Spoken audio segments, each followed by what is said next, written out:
Ooh. Ha! Hip, dip. Hip.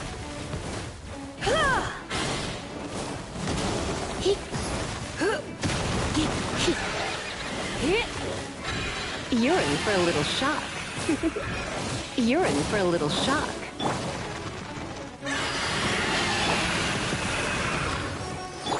Can't see? Let's nip that in the bud.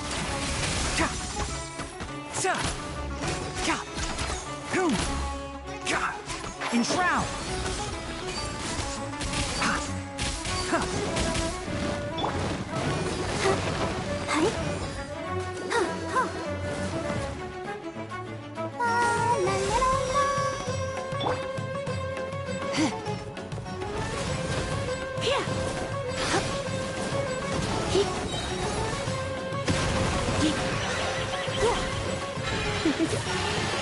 Come a little closer.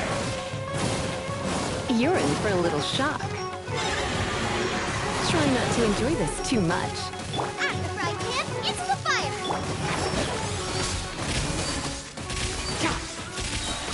I hear everything!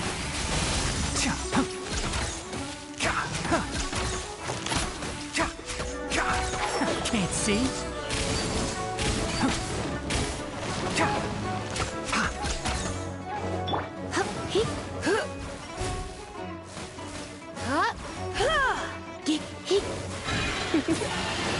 Come a little closer.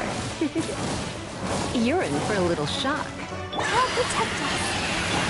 Nice and spicy. Enshroud.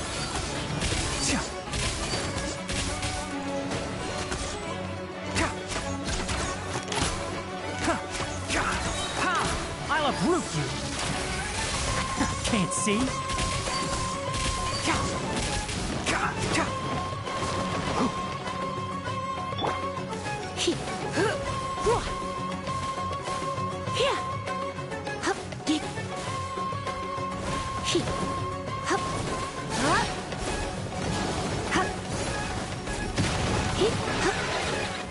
Come a little closer.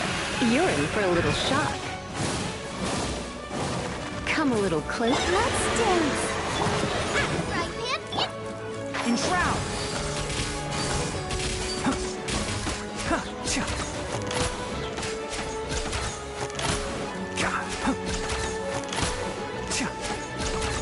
One with the farce.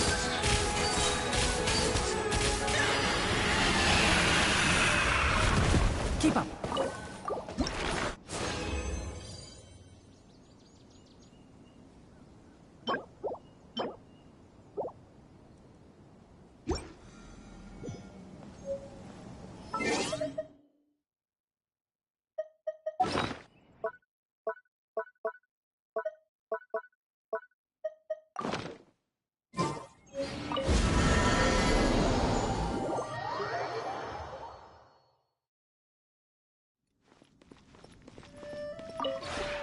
Maybe you...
If you ever have it.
Maybe...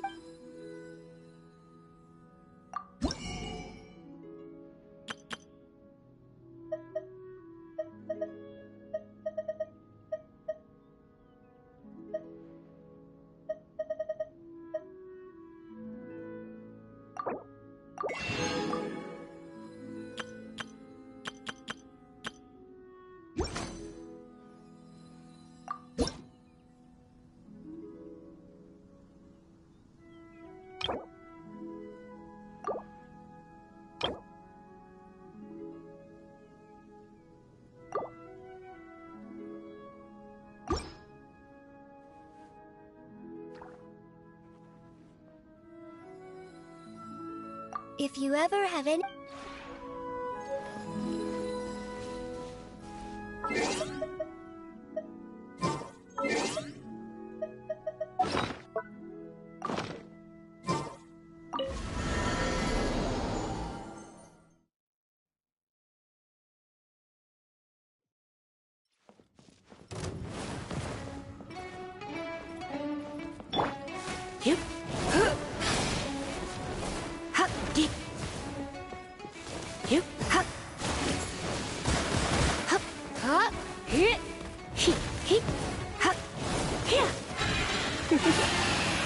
Come a little closer.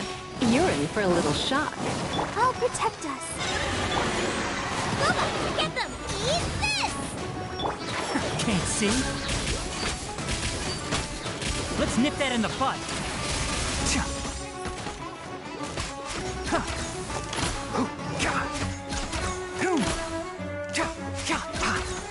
One with the forest.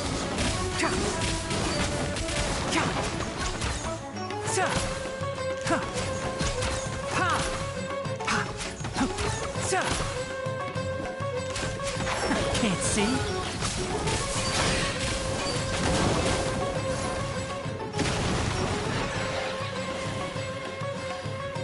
Yep.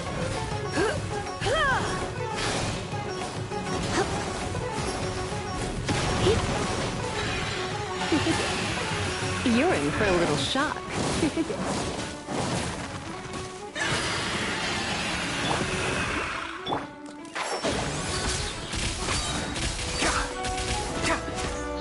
I'll uproot you.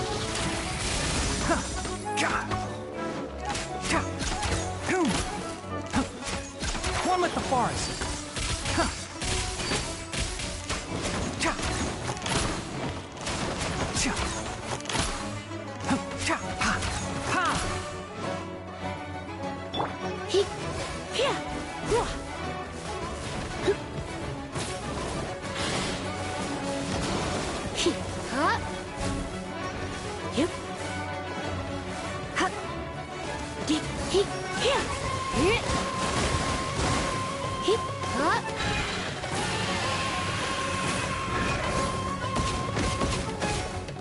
Come a little closer. I'm a bit rusty. Out of the frying pan.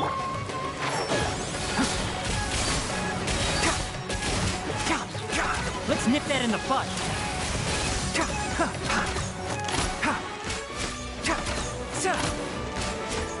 Enshroud.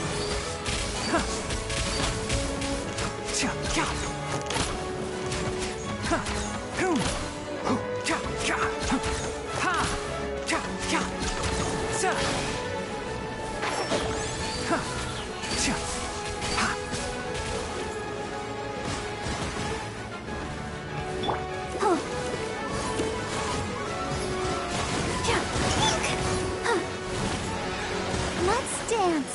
Hi. Hi.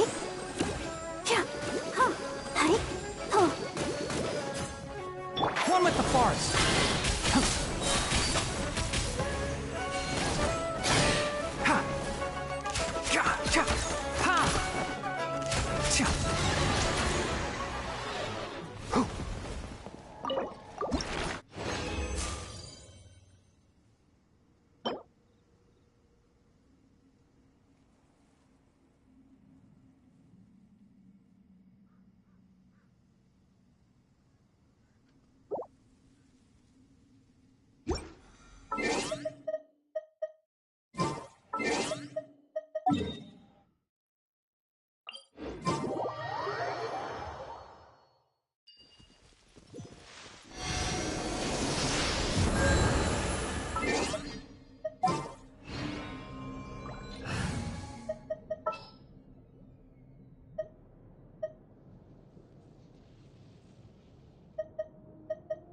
I'll ensure your safety.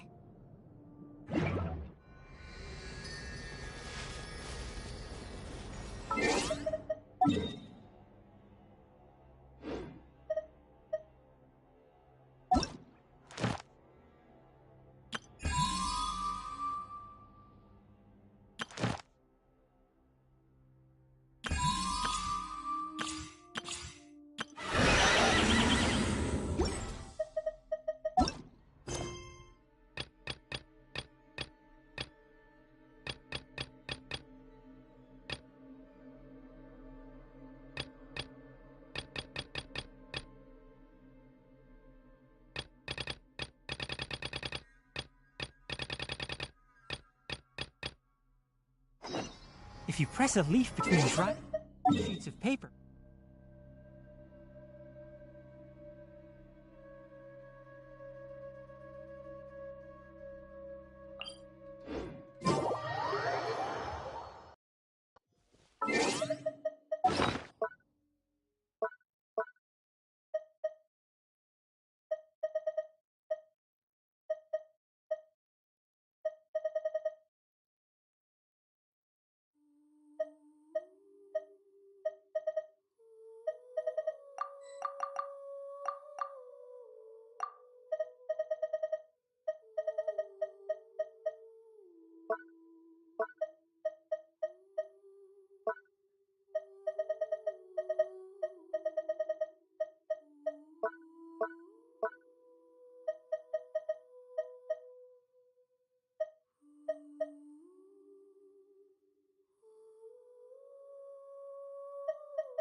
I don't see weather like this very often.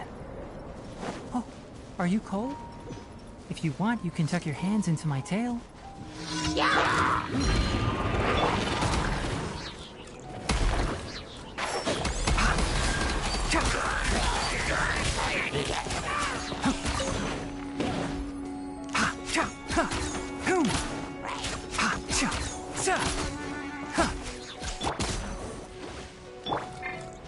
Enshroud!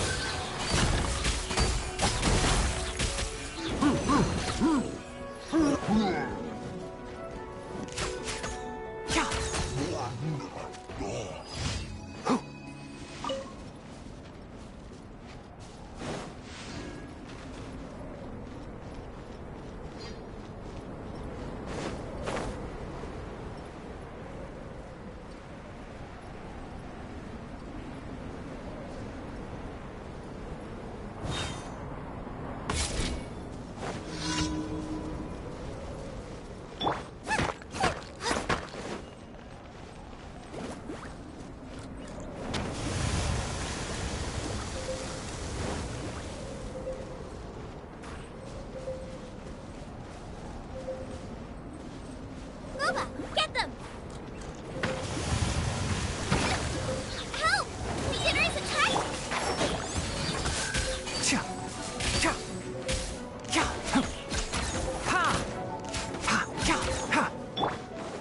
Nice and spicy! Hey-ya!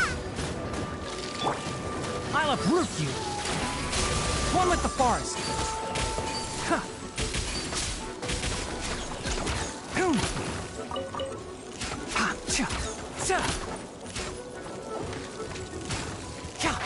Can't see?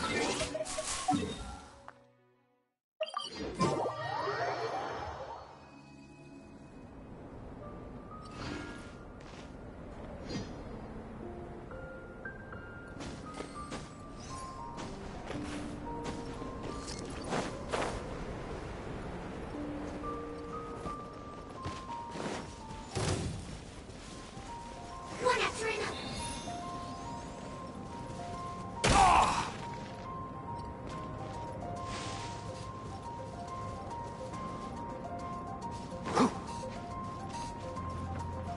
You'll get frostbite. Another problem. Crisp.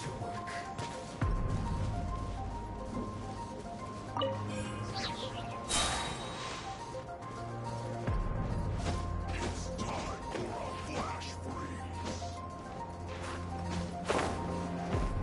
Set.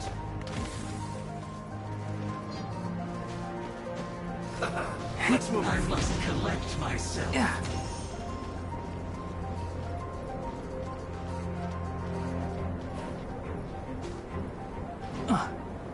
Hep.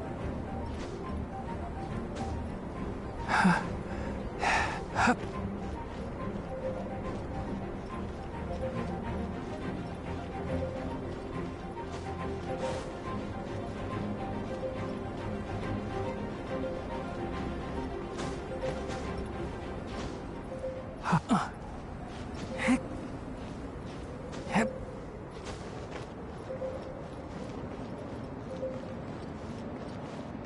Heck. Hup. Heck. Out of the frying pan, into the...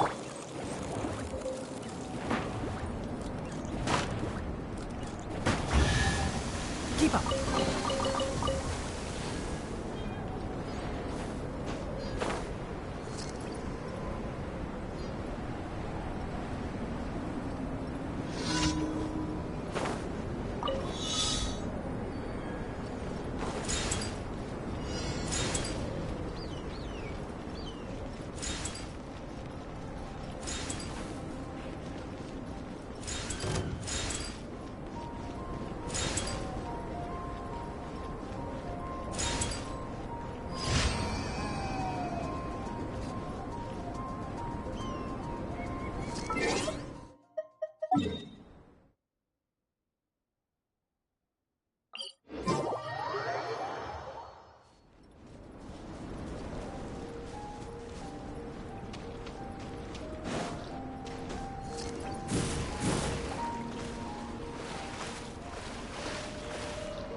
words. Come at me.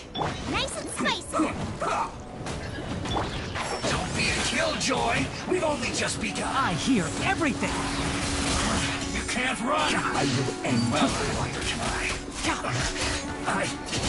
just catch us quickly. One thing after another. Come on, we can do it. I'll protect us.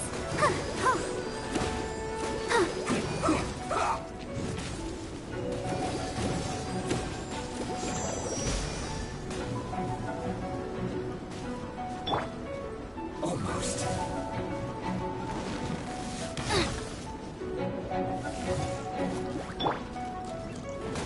One with the forest.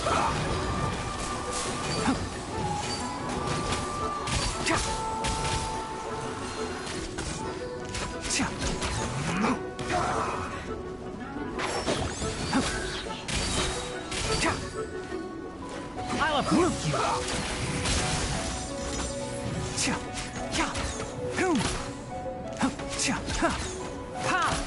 Let's not waste time. Can't see? I guess this is it.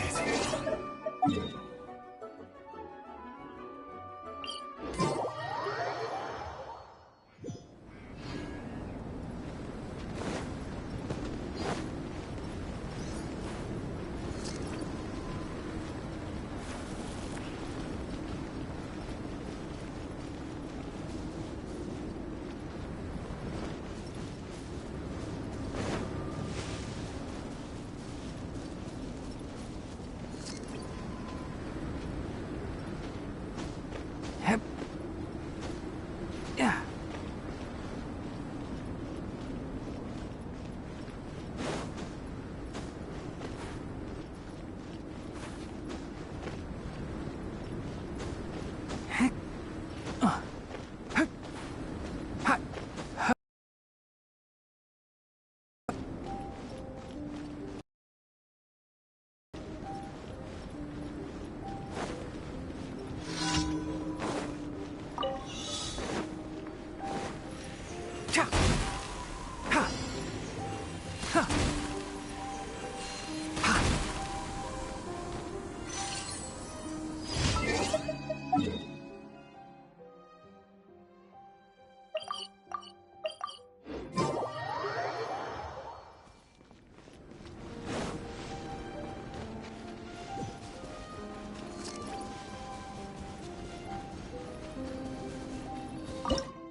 I'm used to the rain, but you should probably use an umbrella.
One with the forest.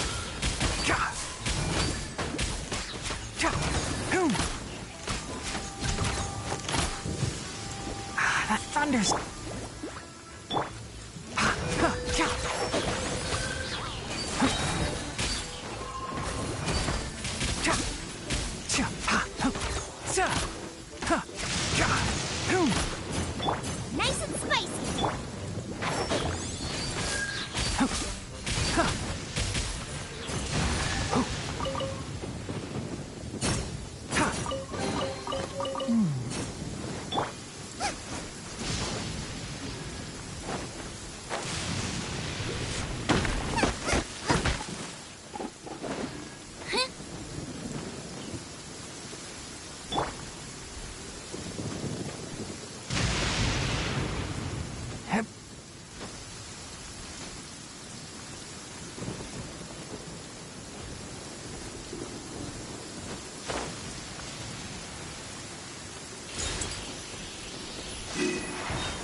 Can't see.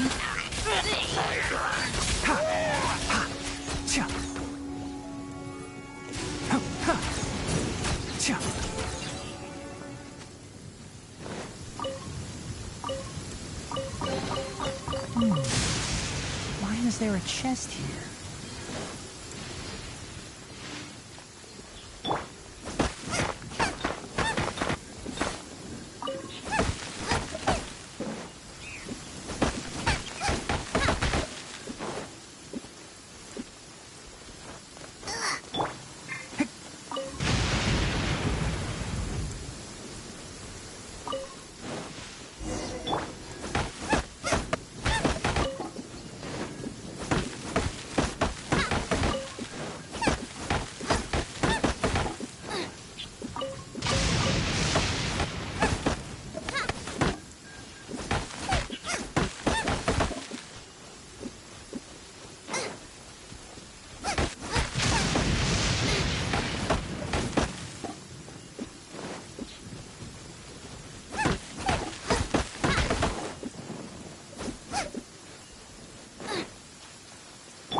People from Mondstadt hardly ever come here.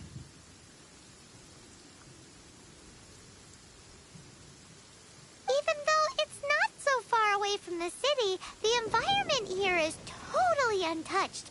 It's a wild place ruled by the laws of nature. It's survival of the fittest out here. Even the slimes around here are huge. Like those super-duper massive ones over there.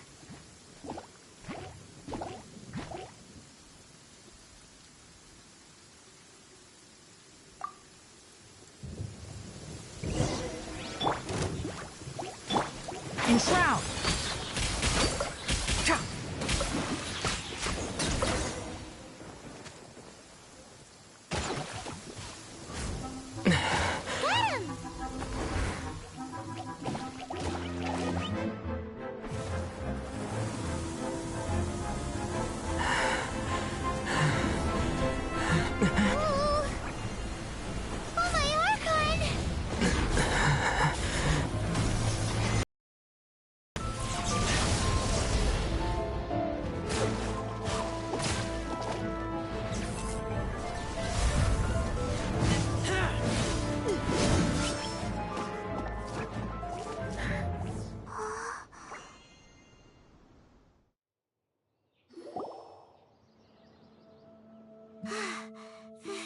Thank you. Ah! Wolves! Run! Do not worry. Wolves, friends. But you are? We're just some boring old travelers passing through. Don't smell boring. You smell familiar. We smell? You smell like Knights of Favonius. They are friends. I am Razor. Are you one of the Knights of Favonius too? I am not. Oh. My wolf pack. They are my family. Your family? Yes, they raised me. We live together. We are family. So many questions. They are angry with me.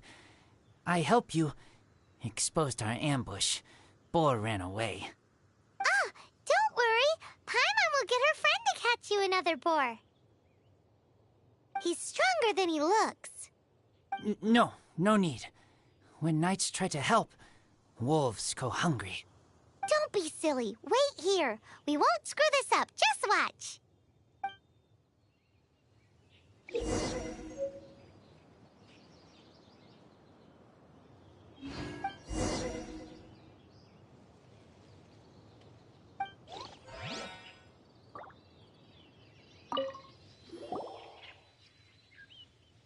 Ha-ha! Told you we could do it. Thanks, but... wolves catch 5 or 6 every hunt. Tonight they go hungry. Oh. Don't worry. You tried. At least you did better than other knight friend. The red one. Bernie girl. If she was here, whole mountain is fire. Can't catch even one boar.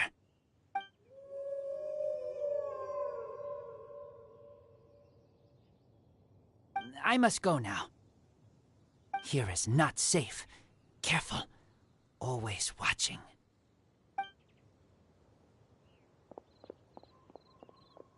What a weirdo. Bernie girl? From the Knights of Favonius? What is he?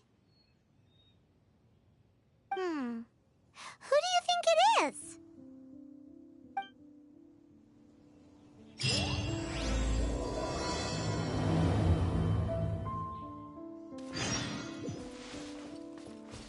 Keep up.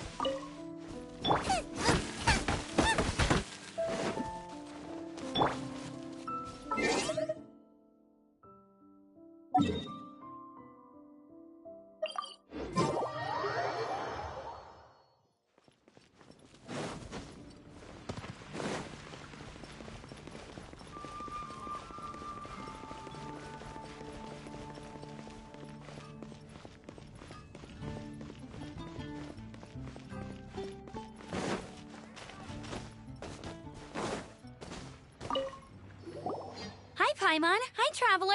What can I do for you? Hi, Amber. Hi.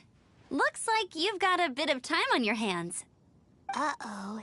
Here it comes. I've been rushed off my feet recently, and Outrider's duties never end, so... wanna help? Told you so. Recently, wolves have been attacking the carts at Drunkard Gorge. As you know, wolves are dangerous, but they do have their own rules. Mondstadt's wolves don't normally venture outside of the Bright Crown Mountains in Wolvendom. Yes, Paimon heard someone say that those areas do have their own set of rules, even though they are wild and untouched by humans. That's right. So for wolves to be showing up around Drunkard Gorge is very unusual. Speaking of wolves, do you happen to know a wolf boy from Wolvendom? Who? I've never heard of anyone like that around Mondstadt. Wait!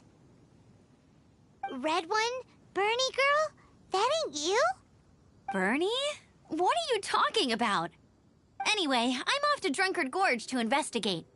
Come with me.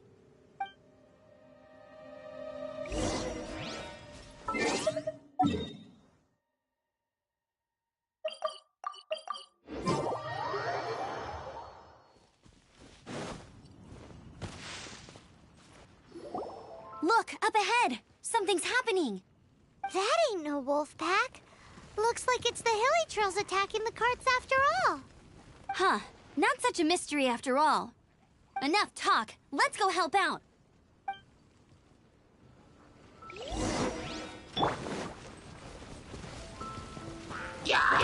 Nice and Keep up.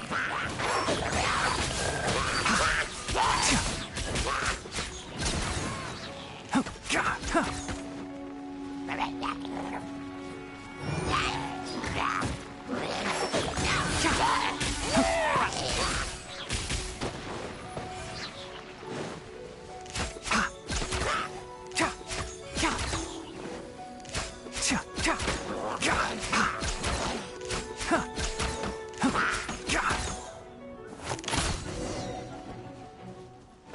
Bless you. Piece of cake. So, the hilly churls have been starting to flex their muscles on the back of the wolf scare. That's right. But I must say, if you think the hilly churls are a nasty lot, the wolves are even worse. They attacked Springvale this morning. Springvale? That's crazy! It's unheard of. I thought I would take my chances on the road after the wolves had their fun. I never thought the hilly churls would show up too. We should head there soon and see how bad the situation is. But first things first, you should assess the damage to your cart. Does it still work? I'll take a look.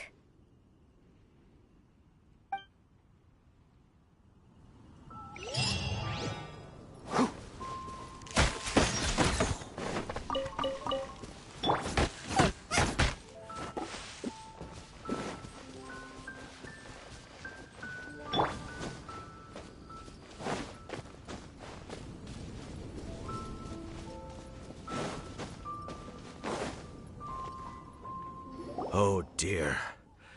This is awful. Poor lad can't even stand.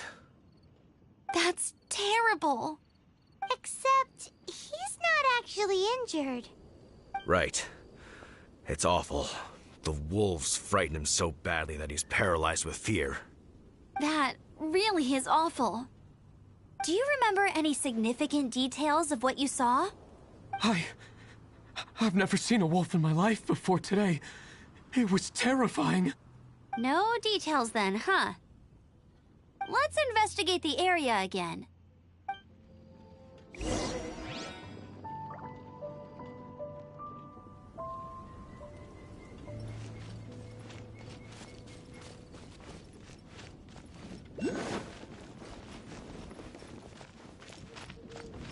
Keep up. Ha!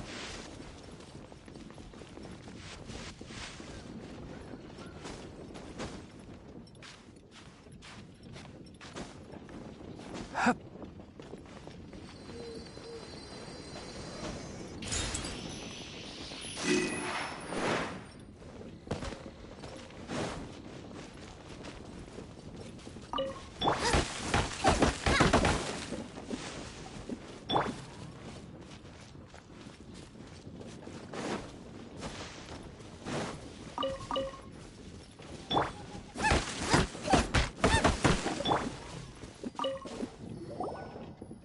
These claw marks.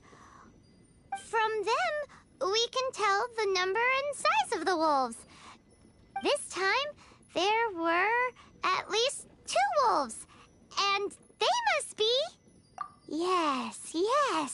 They must be at least 2 meters high. Hey, wolves are mysterious creatures. It's not like you see them every day.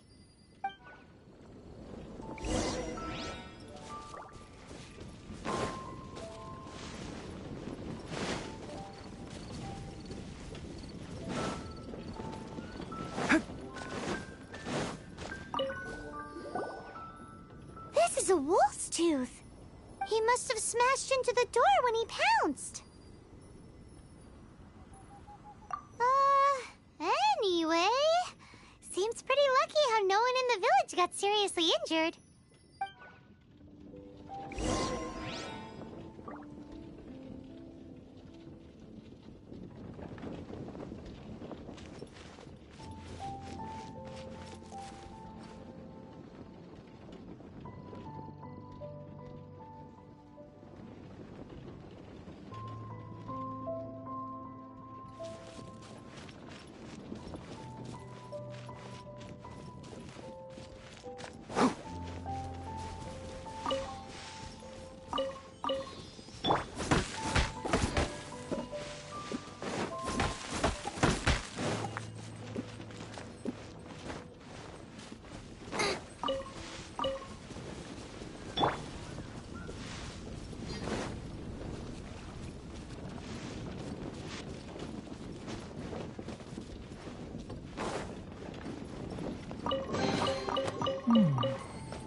is there a chest here?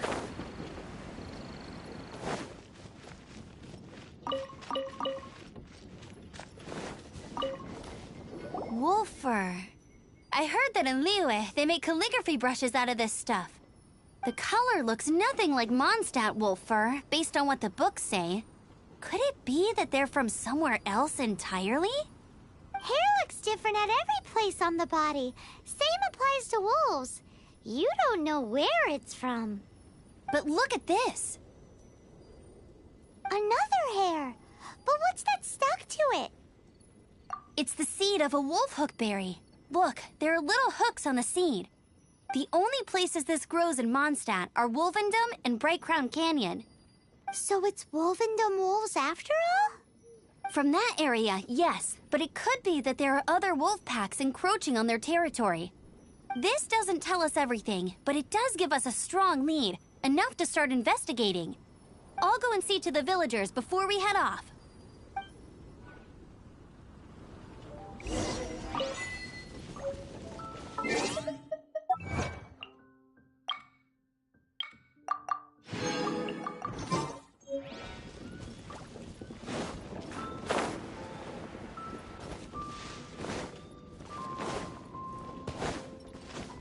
Keep up. How is your investigation coming along? What? You're standing! Yes, I see.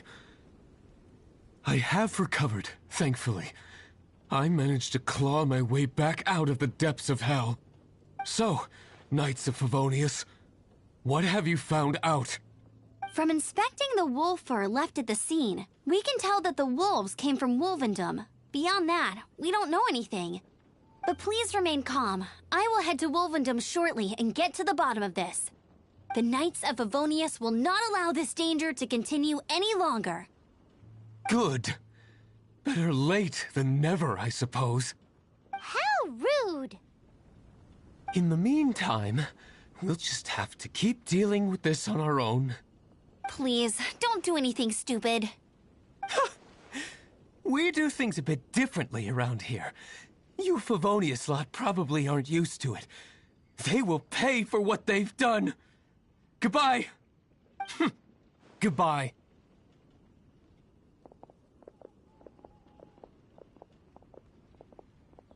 It's awful. It really is. What is? Their future outlook, I mean. Young people can be so impulsive sometimes. If it's not too much to ask, I hope you can keep an eye on them. Stop them from getting into trouble. It's no trouble. That's what we're here for. Even though that guy really isn't much of a charmer. Leave it to us. Off to Wolvendom we go!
Who's there? Chill out, Razor. It's only us. You are also Knight? So, you don't know each other after all? No, this girl also red, but not so burny like other girl. This is starting to make sense. Is this the wolf boy you were talking about? Correct. His name is Razor. Help me out. With what? No time. I sent Lupacall away. People coming. Bad people. Those guys from earlier? I understand, but first, I have a few questions. I smell blood. Quick! Blood?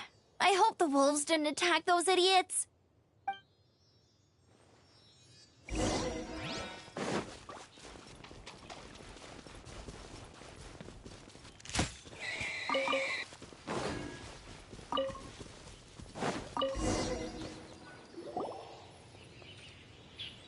Blood droplets. Not human blood. Wolf blood. Lupacall blood. Lupa what now? Are you gonna tell us what it means yet?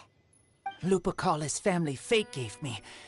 When wolf accepts human as its own, or human accepts wolf, that is Lupacall. Sounds like gibberish to me. That's strange. Where does the word come from? Surely it wasn't made up by the wolves. It's just the name he gave. Who's he? Guardian of this land. Wouldn't that be Barbados, though? He is the ruler of Mondstadt. Enough! Another clue. Follow me. Hey, wait! This is your chance to prove your innocence! He's already gone.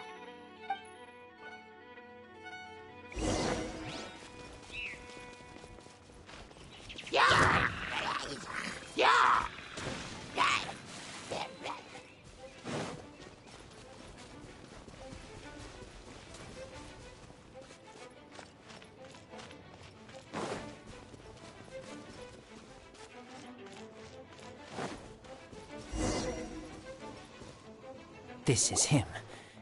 We find his blood. Bad men did this. How terrible! I do agree that it's awful, but that doesn't change the fact that... We didn't attack village. Not us. A black wolf and his pack. Not from here. They tried to take over land. They broke the code. Whose code? Guardian of this land. That's now the second time you've brought that up. Tell us who that is. I take Lupacall further in. Follow me. Maybe you see.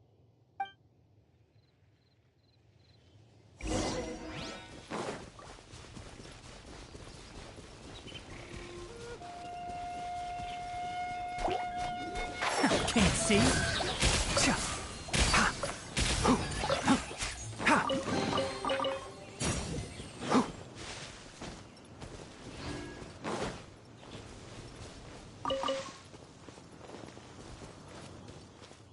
Keep up. What's this? They're so huge!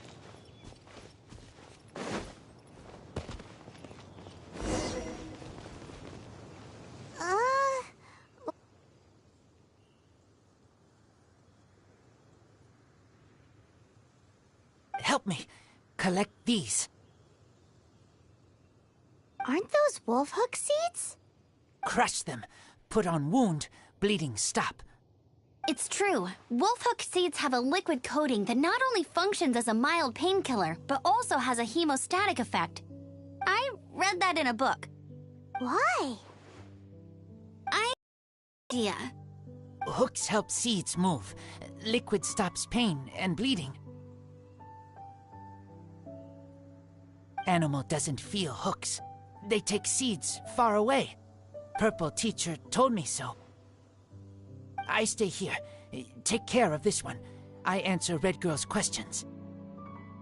Right, and if that lot does come back, I doubt they will try their luck against a member of the Knights of Favonius. Your wolf friend is not clear of my suspicion just yet, but we'll still need to fetch those seeds.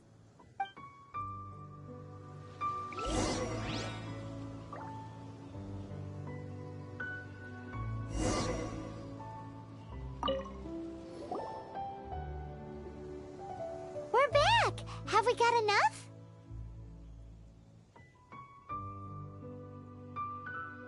Yes, enough.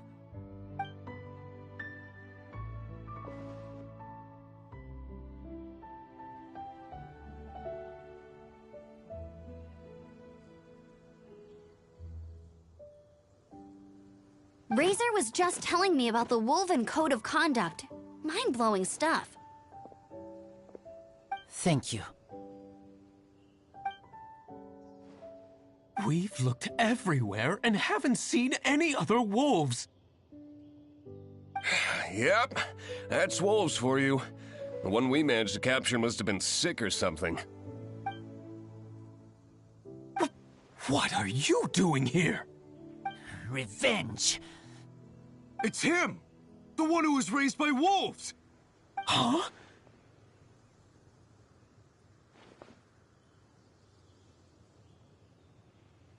So, it was you! I should have known wolves aren't smart enough to be behind this. I can't believe you would help wolves plot against humans! They throw you some scraps and you treat them like kin? Have you forgotten what you are? Enough! Yeah! You can't talk about Razor like that! The Knights of Favonius are gonna let this guy off? We did not raid village. What is this disturbance to which I awaken? This is no offering to Boreas. Not only do you come from my kind, so too do you fail to recognize your own transgression.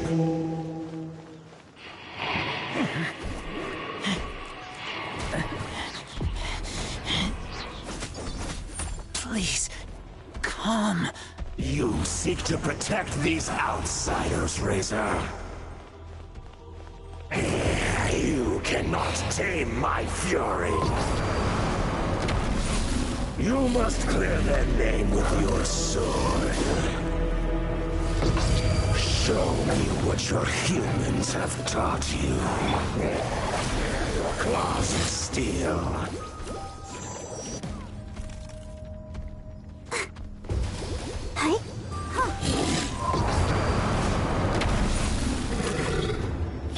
You're toast! Barry! One with the forest! I hear everything!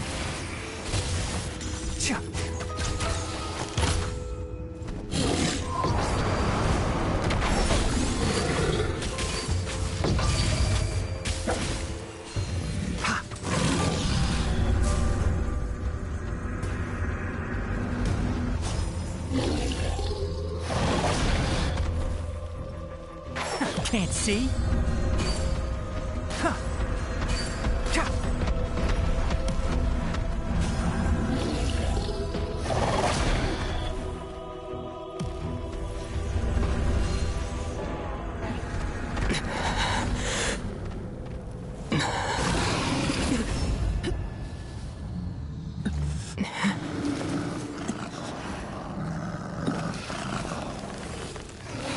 Please, calm.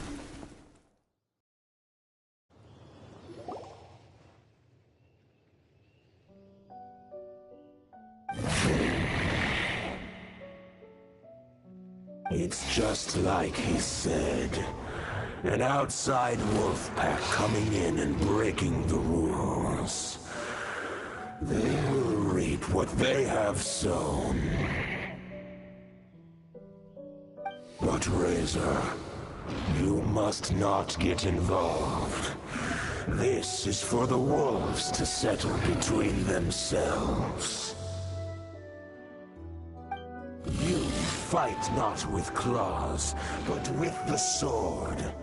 You strike not with teeth, but with lightning. You are human, Razor.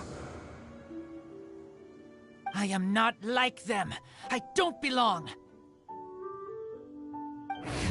You are no wolf.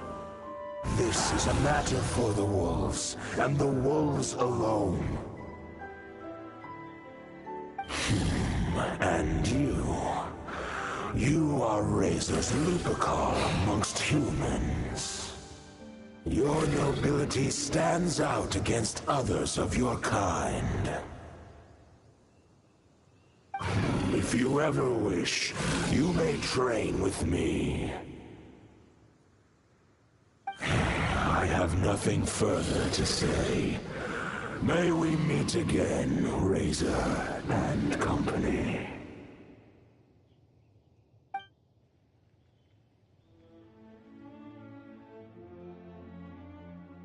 Hey, Razor, what's that look for? Why don't you come to the city for a few days?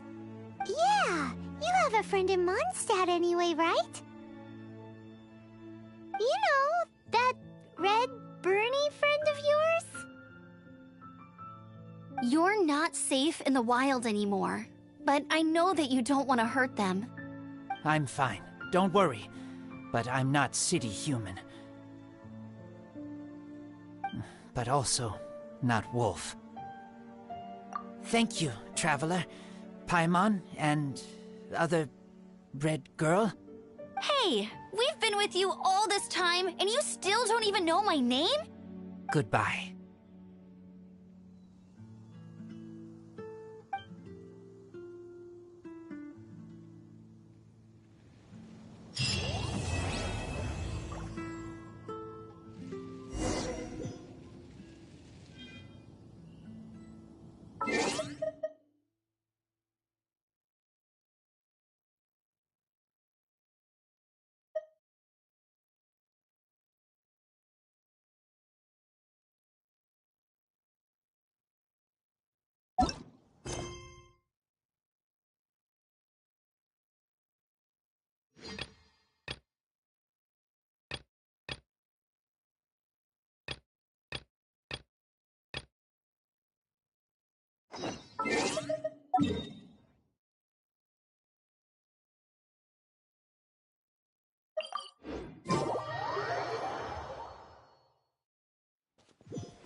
Yes! Yes! They have the audacity to go after anything! The 7 dragons, gods. No ancient artifact that relates can escape their greedy ambitions. Still, this time is different. Who do they think they are, going after the Abyss Order's treasures? Oh, Traveler, it's you. Huh? Ganyu, what are you doing here with Lon? Do you have a commission you need to post? Hello. We were just discussing the treasure hoarders. Yes. We were just saying how even the audacious treasure hoarders should know better than to mess with the Abyss. It's just too evil. But we recently received intel from the Ministry of Civil Affairs that 2 big-time treasure hoarders in Liyue and Mondstadt are planning some big joint operation. 2 big-time treasure hoarders? Yes. They're known as Big Sis of the South and Raptor of the North. Oh, Raptor! Paimon remembers he tried to run away from Amber in Mondstadt. But who is Big Sis of the South?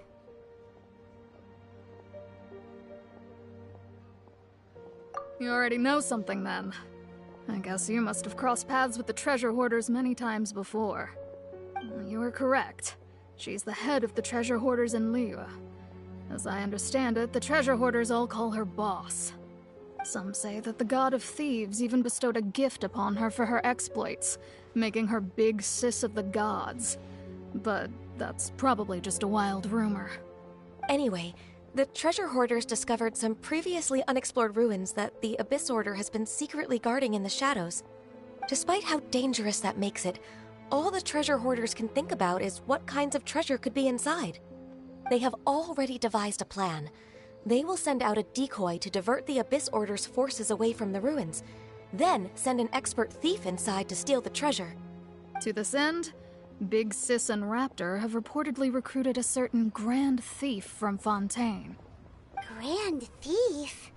That's quite an impressive sounding title. Oh, indeed. He is an extraordinary individual.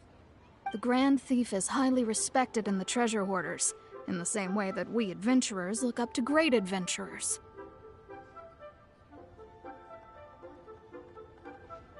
Ah, you met the living legend himself while you were in Mondstadt. Correct. The Grand Thief is someone just as renowned as him. So, despite being relative big-timers in Liyue and Mondstadt, Big Sis and Raptor had to put in a lot of work to convince a thief of his status to come and personally oversee this operation. With the major changes in Liyue recently, the Ministry of Civil Affairs and the Millelith already have their hands full. They don't have any time to investigate rumors about treasure hoarder activity. But anything related to the Abyss makes me feel like there is some unknown danger lurking beneath the surface. So I decided to come to the Adventurers Guild to post a commission. Leave this commission to us. Oh, thank you so much. Good to see this in the hands of a reliable guild member. Well then, good luck.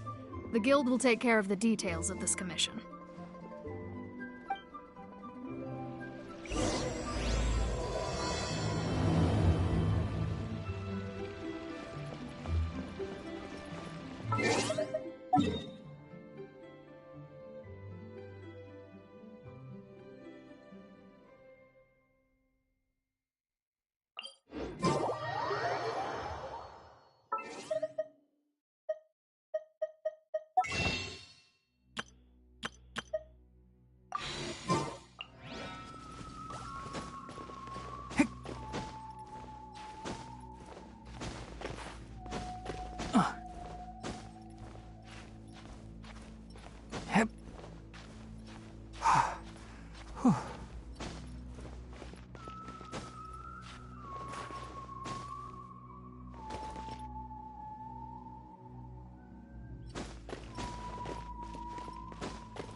Keep up!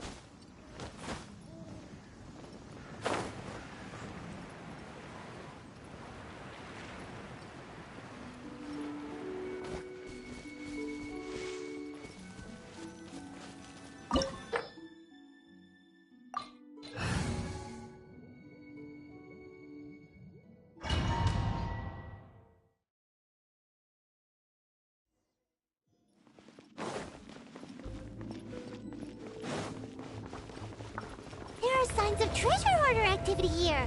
They must have come to these ruins. Let's go deeper inside. Paimon sure hopes Ganyu's information is reliable. There aren't many guards here. Looks like their plan to draw away the Abyss Order's forces really worked.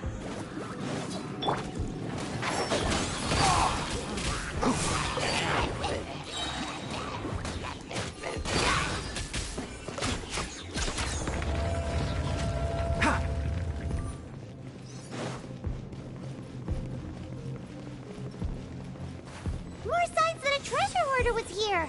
This should be the right direction. But why does it feel stranger and stranger as we make it deeper into these ruins? Be careful now. Paimon's right behind you.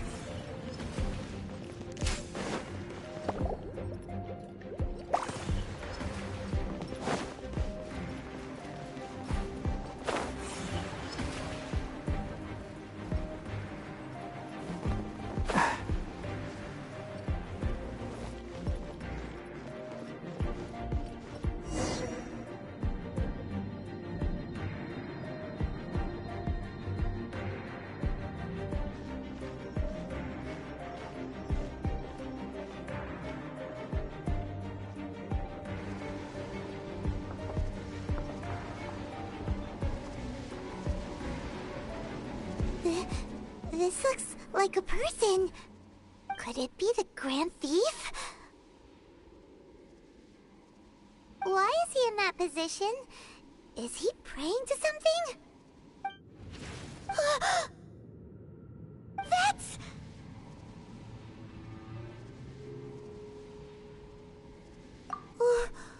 Why is the statue of the Seven hanging upside down? And the statue's hands... Paimon remembers they're normally holding an orb, right? But this statue is holding... What is that? Paimon has a really bad feeling about this. And the Grand Thief hasn't moved an inch. Do you think he's...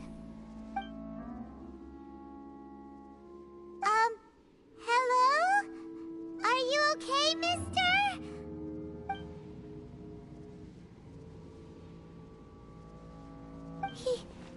He's dead. Paimon doesn't feel so good. Let's get out of here, and fast! We should report back to Ganyu and Lon. Now what? We can't stay here! Quick, run!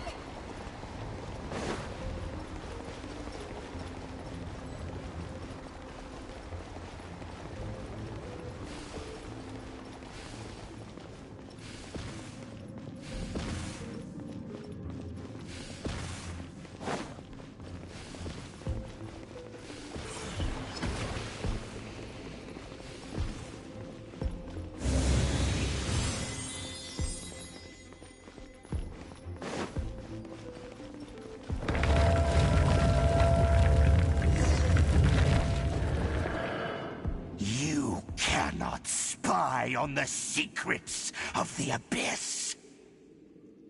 You have come here. You have seen our secrets. For this, you must pay the price. As a herald, I will mete out your punishment. An Abyss Herald?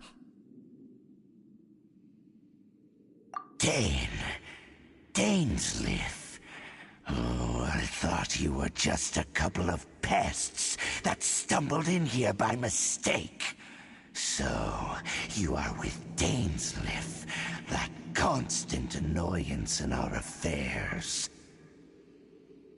Did he send you here to die? His resistance against the Abyss has gone nowhere for a long time. There is nothing you can do to change the tide.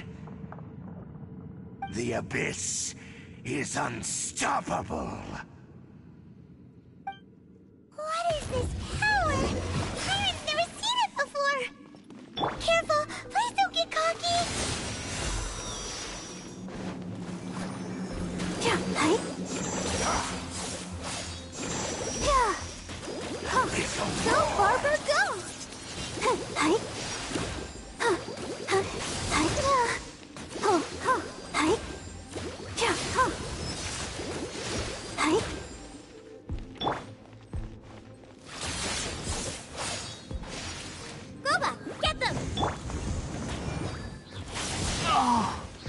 forest.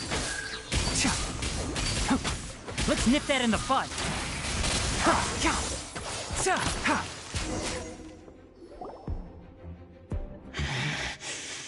This power, it seems familiar.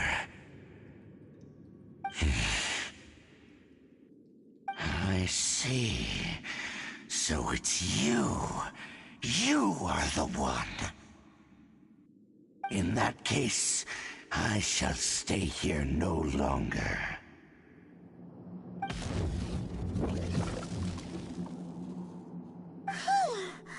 What a tough battle! Are you okay? Oh, such a strong enemy! Who knew the Abyss Order had monsters this powerful among them? Huh? What is it? What are you thinking about? Oh, right, yeah! We're near the exit now. Let's get out of this scary place before something even more dangerous shows up.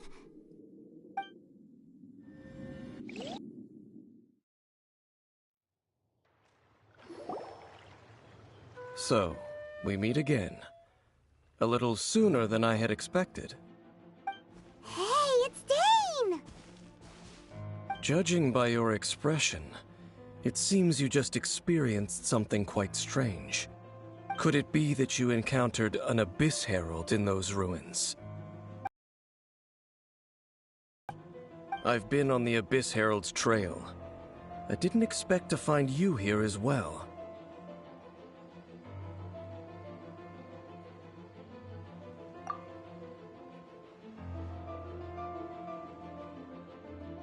An inverted statue of the Seven, holding abyssal power in its hands. No, I have never seen such a thing during my time fighting the Abyss, though I have had my suspicions.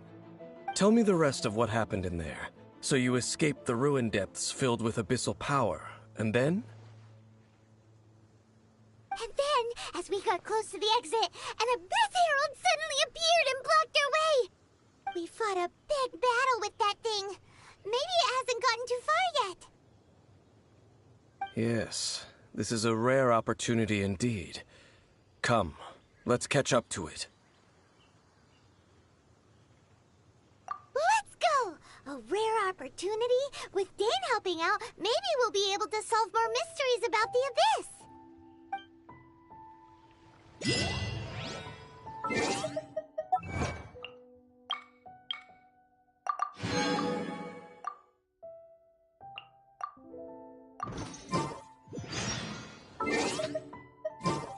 Huh?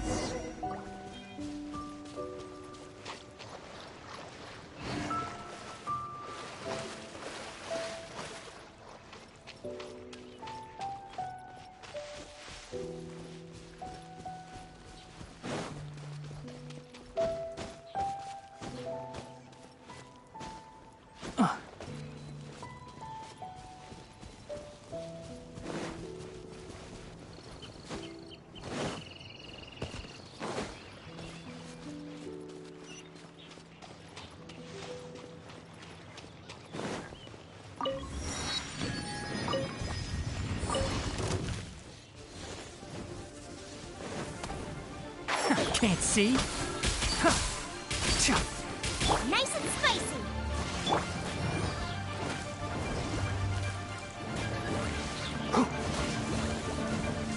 Keep up. One thing after an enshroud.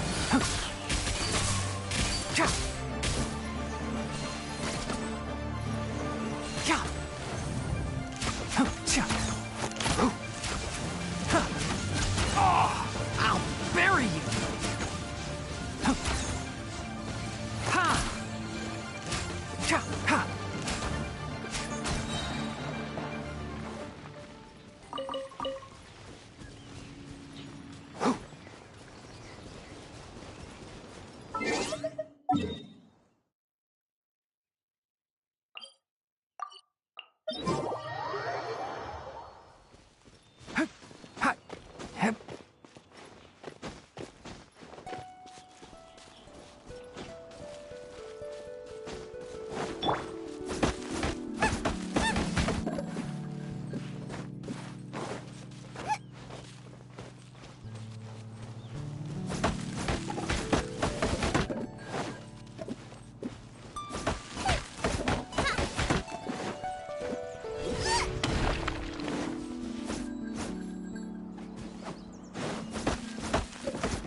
Keep up.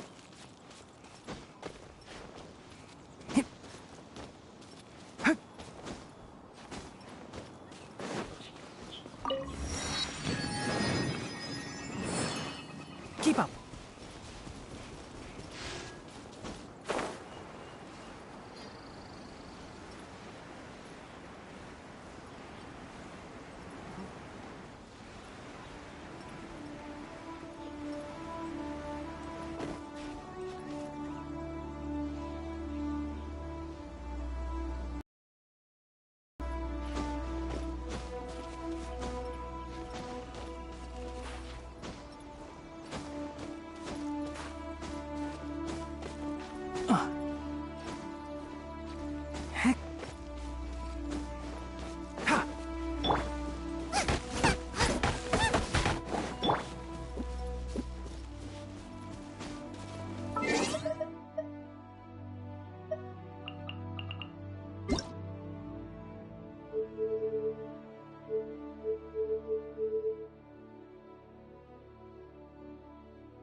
Who do you think you are?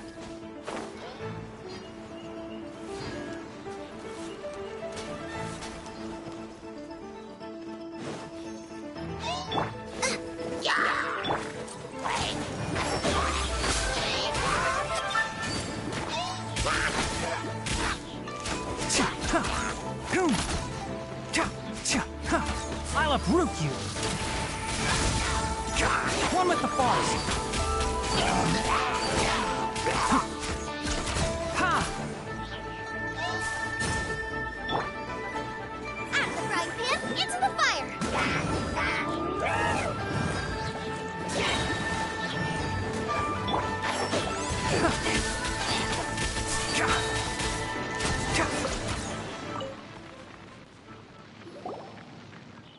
Those abyss mages just now. Were they trying to ambush us? No. They were just digging through these abandoned ruin guards looking for something of value. Oh, is that so? The Traveler here seems to like doing that a lot, too. Looking for chaos devices, chaos circuits, you know, that kind of stuff. They wouldn't be searching for such ordinary objects. In fact, I was nearby investigating precisely because abyss mages often come out from that ruin to explore. They seem to be searching the remains of ruin guards for a certain valuable object to take back to the ruins. However, they look disappointed, so it would seem they haven't found it yet. Well then, why didn't you grab one of them just now and ask what they were up to?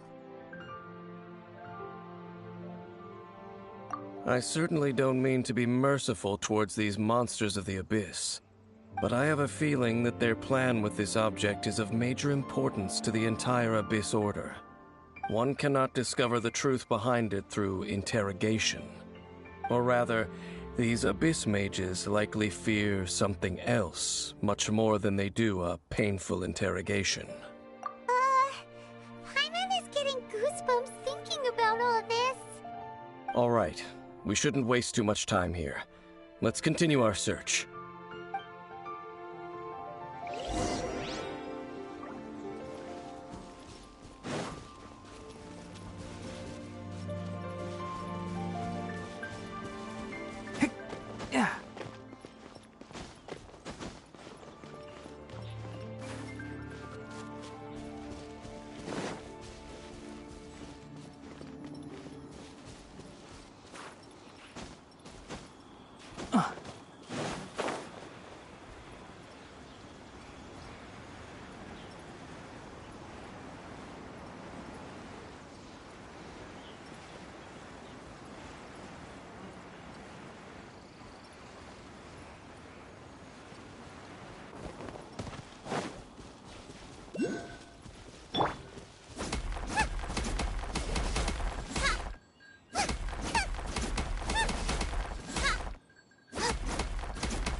see?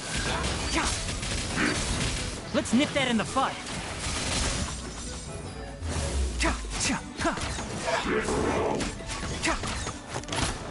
One with the forest.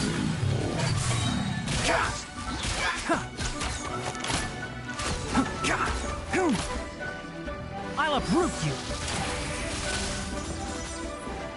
Can't see? I'll protect us.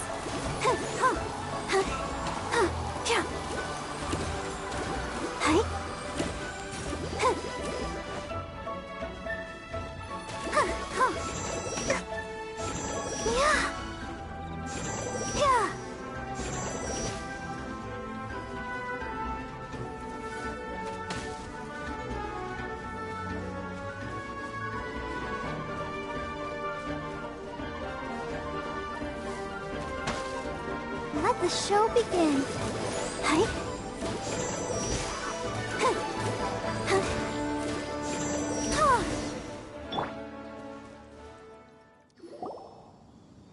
Wow! Besides the Abyss Order, Ruin Guards sure are active around here. Seems wherever we find an Abyss Mage hideout, there's often a bunch of Ruin Guards roaming around too. Is that just a coincidence? Or... There are no coincidences in the world.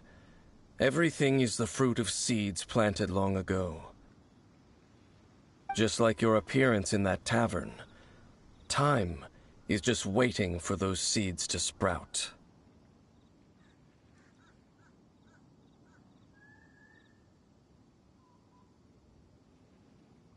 Forget it. Just some needless musings. The connection between the Abyss Order and the Ruin Guards is by no means incidental. Rather, they are both branches that have grown out and up from the same roots below. Branches? Roots? What do you mean exactly? Both originate from an ancient nation that was destroyed 500 years ago. Khaenri'ah. Huh? Khaenri'ah? Really? The Abyss Order and Ruin Guards are left over from after the destruction of that nation? Oh, speaking of Khaenri'ah, that's really a super ancient name. Oh, right. As your guide, Paimon should explain a bit here. A long time ago, the nation of Khaenri'ah was... Huh? You have memories of being there. But that nation was destroyed 500 years ago.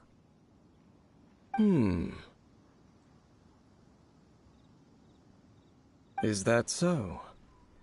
Well, everyone has their secrets. You did not pry into mine, so I shall not pry into yours.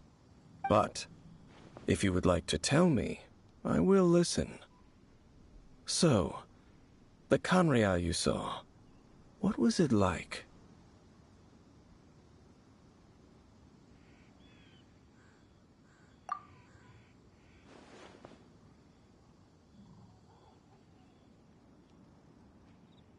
So that's the complete story, huh? Paimon thought that you ran into that unknown god first. I see. So your first memory after coming to this world was being awoken by your sister from within that meteorite. It seems your sister woke up first. But the question is, how long before you? And then your sister told you that the destruction of Khaenri'ah plunged the whole world into chaos, and that you two should leave this world called Teyvat? The destruction of Khaenri'ah? She said that? That destruction you witnessed, that's history from 500 years ago. It seems the first time you awoke in this world was indeed during that period. Huh. So your sister must have understood this world better than you did, because she woke up first. And it was shortly after that that you encountered an unknown god who blocked your path, so you couldn't escape. Oh, Paimon knows this part really well. I understand. When you awoke at that time and hurriedly tried to leave for another world, you didn't know anything about Khaenri'ah. But now, since you have come to gain some understanding of Teyvat, you are able to guess that the war you witnessed all those years ago must be the war that ended Khaenri'ah. Am I right? Ah, if that's the case, you must have been flipping through all sorts of books during our adventure these past few months. Before going to Mondstadt, you had just looked at some vague materials. Later, we managed to gather a whole bunch of old books from all around Mondstadt and Liyue, but you told Paimon they were useless. So, the whole time you were just trying to learn more about Khaenri'ah so you could find your sister? Oh, yeah. You can travel around the 7 nations to find the 7. But where can you go to find a nation that was destroyed 500 years ago? I probably know more about Khaenri'ah than both of you.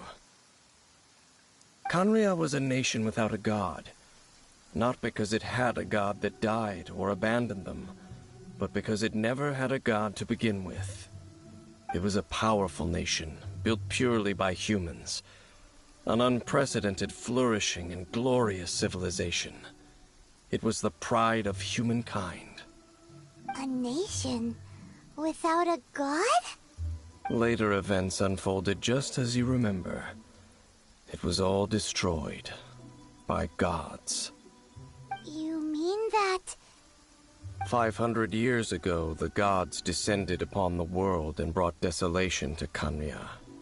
The pride of humankind was uprooted and crushed, like a weed removed from the garden of the gods. How could that be? The history books don't say anything about that.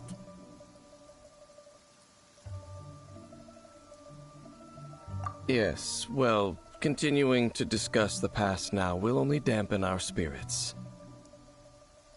Let's keep moving.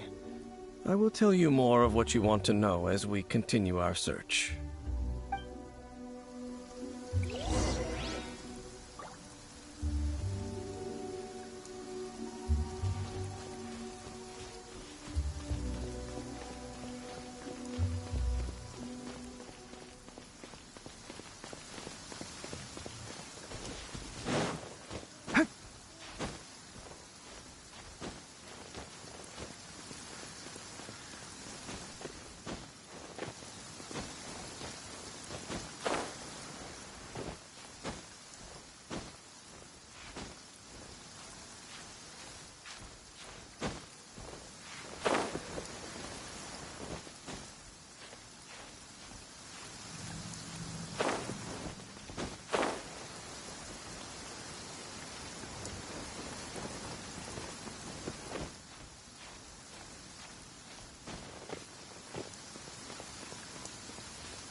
Enshroud!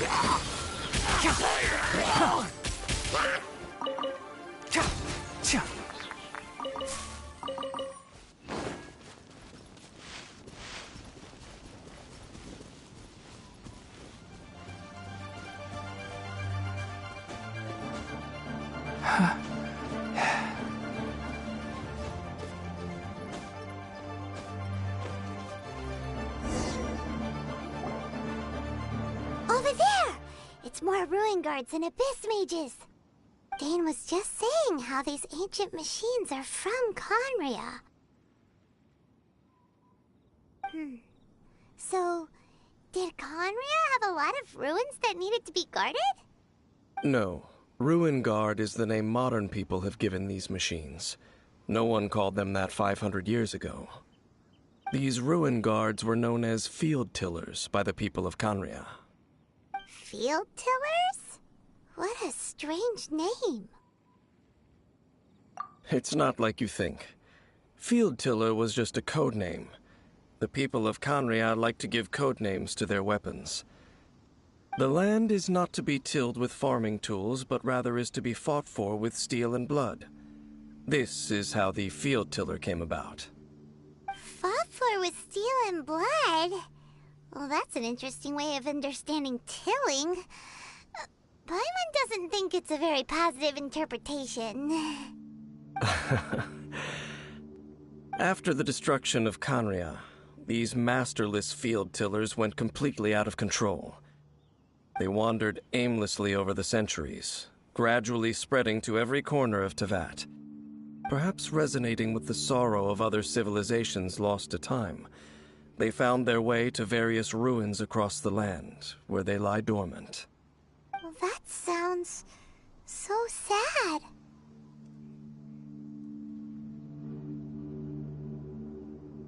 Yeah, Paimon thinks you've been doing a real good job of that. Once you understand more, those details won't mean much to you. But no matter their past, all that remains of them now is the danger they pose. So destroy them all. Race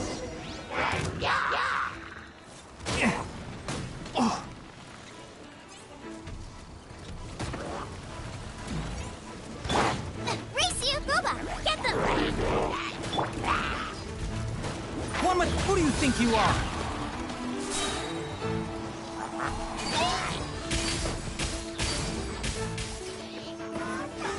Let's nip that in the bud.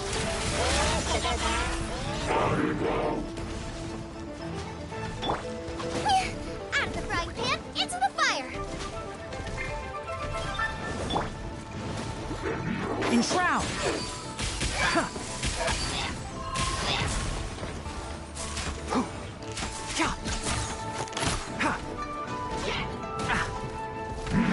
Boba, get them!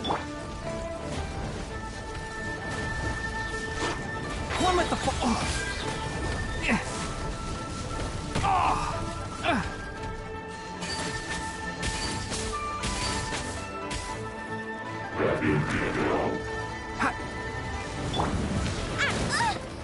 Nice and spicy!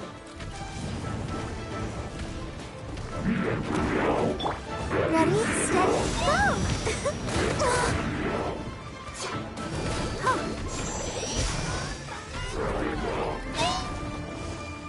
Let's dance. Yeah, oh no!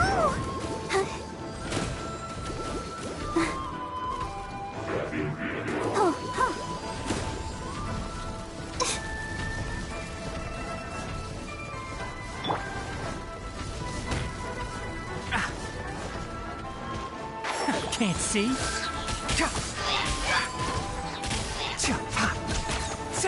I'll uproot you. One thing after another. Boba, get them! Enshroud!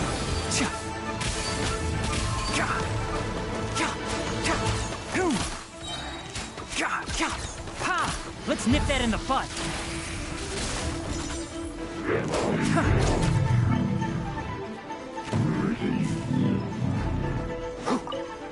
One with the forest.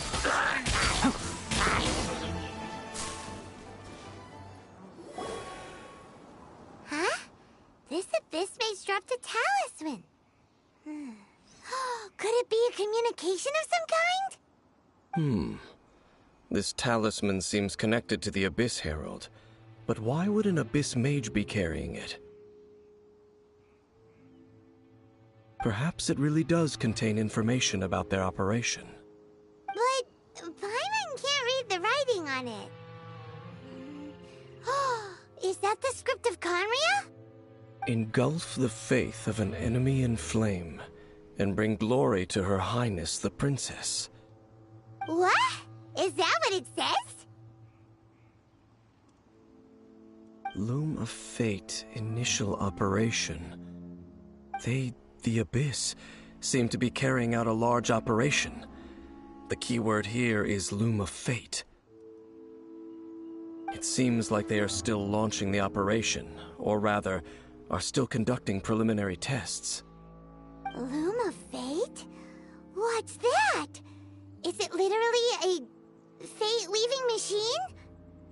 From the horrible feeling Paimon's been getting, those eerie ruins are super likely to be related to this fate-weaving operation. So, Dane, what message does this talisman contain? I'm reading it now. An ambitious operation. But some parts are difficult to understand. How so? In short, the first phase of the plan is related to Osile, Overlord of the Vortex. The Overlord of the Vortex? You mean that god in the ocean? What do they want with Osile? I know of your past heroics regarding Dvalin, and I also know of the Abyss Order's role in the Storm Terror incident. Though you may not have been aware of it at the time, you were thwarting an Abyss Order operation similar to this one. Last time it was Venti's old friend. This time it's a huge ancient god. The Abyss Order keeps setting their sights higher and higher. Will the Abyss Order use their lies and dark magic to corrupt Osile, just as they did Dvalin? No. From the contents of the talisman, this operation goes one step further.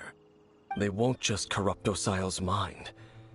They also plan to use the ancient technology behind the field tillers to completely transform Osile's body. Is that even possible? So wait, the Abyss Order wants to make some sort of cybernetic squid god of mass destruction? Very few people today truly understand the civilization of Khaenri'ah. Though, of course, the accuracy of that understanding itself is difficult to judge. Only the Abyss Order has consistently sought out the remnants of Khaenri'ah. Despite being far from human, they seek out this lost human civilization quite persistently. The talisman's message states that they will use the defiled statue as a base, attaching Osile's limbs to construct a mechanized god. And the new core that shall replace the orb usually held by the Statue of the Seven is the eye of the very first field tiller. The eye of the very first field tiller? Oh, Paimon gets it! All those Abyss mages are looking for the special eye, right? It would seem so. This whole thing keeps getting more complicated. But basically, it all has to do with that eerie Statue of the Seven we saw, right? Yes. According to the talisman, the eye should be placed in the hands of the defiled statue, thereby imbuing the newly born god with the power to topple the divine thrones of Celestia. Oh boy, the Abyss Order sure isn't holding back with this plan. Since no one knows where the first field tiller is, how about we take the information about the statue as the starting point for our investigation? Yeah, that tone-deaf bard is too difficult to track down anyway. Let's go to the cathedral first and ask around. Maybe we'll learn something. The cathedral? Huh? What's the matter, Dane? Nothing. Let's get moving.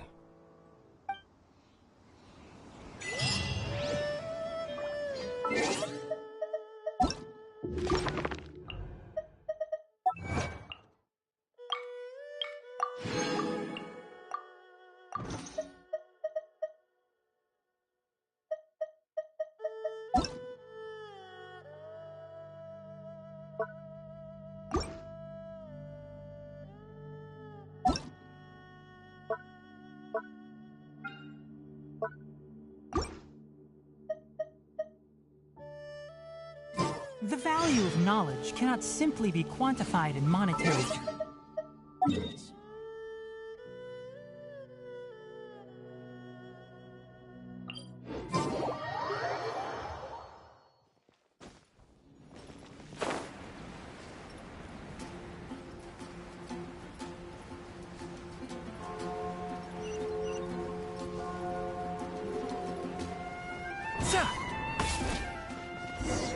A huge statue, a grandiose cathedral. The people of Mondstadt clearly spent a great deal of resources and energy to construct them. But how aware of this was the Animo Archon on receiving this gift? And how much did he give back in return? Faith doesn't ask for anything in return, though, does it? As long as the gods have a clear conscience about it all, there's nothing I can say about it. Shh! We're about to enter the cathedral! Don't say anything bad about the Animo Archon! And actually, the Animo Archon is... never mind! I never specifically said I would enter the cathedral. I'll leave you two to mingle with the sisters. Huh?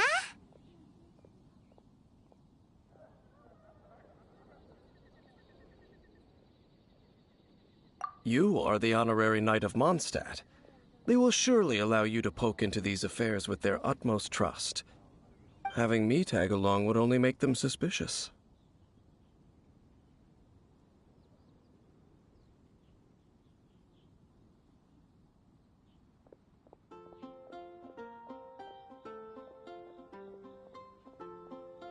Correct. And just as our little friend said, I might say something bad about the church at any time. When a non-believer steps onto holy ground, the result is never pretty. I have never received the favor of the gods in the past. I don't see any reason I would need it now, or in the future either. That's enough about that. While we've been chit-chatting, the Abyss Order continues to act. Okay, then we'll just go in ourselves and ask around. I should warn you about one thing. Don't go mentioning the defiled statue inside the cathedral. The Church of Favonius wouldn't ignore the matter of the statue. But if they rashly tried anything against the Abyss Order, it would only ruin whatever element of surprise we may have. Also, meddling in the affairs of the Abyss usually doesn't end well for anyone.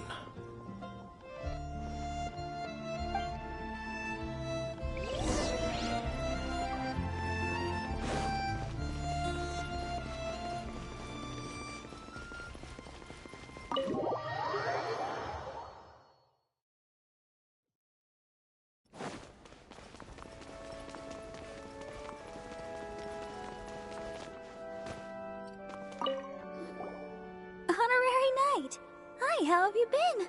Do you need anything today? But I should first make it clear that if you need to borrow the Holy Lyre to Hermel again, we cannot oblige. It seems she hasn't realized it's just an illusion. Oh, we're here to ask some questions about something. Barbara, have you heard about the first field tiller? What's that? Field tiller. What does it do? Of course you wouldn't know anything about that. Okay, next question. Has the church ever lost a statue of the Seven? Huh? You're here to ask about that old story? Well, I didn't expect that. That was such a long time ago, barely anyone mentions it nowadays. A long time ago, there was indeed one statue of the Seven that disappeared one night without a trace. Nearly every member of the church joined the search for it, but it was never found. In the church's records, as you might assume, this incident has been called the Lost Statue of the Seven. Of course!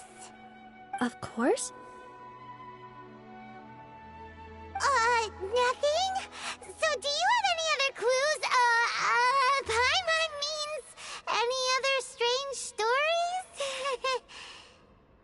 Sorry, Barbara, but we can't tell you about the statue we saw just yet. Like Dane said outside, it's for your own good. Other strange stories? I'm not sure. Let me think about what other unusual incidents are in the church's records. Oh, the Tyrant's Final Fury? No, that's from another time. Probably unrelated. The Tyrant's Final Fury? Oh, this refers to a time of great danger that engulfed Old Mondstadt, the place now known as Storm Terror's lair. Many, many years ago, there was a time when balls of fire would rain from the sky whenever anyone approached Old Mondstadt. Balls of fire raining from the sky? How terrifying! People at that time believed it was a curse laid down by the god of storms, so they referred to it as the Tyrant's Final Fury. This strange phenomenon continued for about a year. No one was ever able to solve it. It just gradually ceased on its own. Right. Later, the theory of the Tyrant's Final Fury became less probable in the eyes of the Church. Common reasoning dictates that the god of storms wouldn't shoot fireballs. Perhaps it was something else that caused the disaster. Anyway, this incident might not be related to the lost statue of the Seven, but I just can't think of any other strange incidents that might be. It's okay. Thanks anyway! There's that pointless word, thank you, again. I can never get used to hearing it. Oh, Rosaria, it's you. If you're looking for the Knights of Favonius, they're busy with those monsters again. Those monsters? Those monsters that tried to attack Mondstadt last time during the Storm Terror incident? Wasn't that the Abyss Order? They're at it again? Indeed. They're gathering in Wolvendom, causing great unrest among the wolves. Could it be that the Abyss Order is targeting the spirit of Lupus Boreas? As for what purpose, I can't say for certain. Master Jean has already headed off to Wolvendom. I must also begin to make a move myself. Then I will go as well. Master Jean said you should stay at the church and continue your work with the clergy. But you're also a member of the clergy. Right! We'll go give Master Jean a hand! Oh, okay. If the honorary knight will be there, then... But please, everyone, be careful. May the Animal Archon protect you all.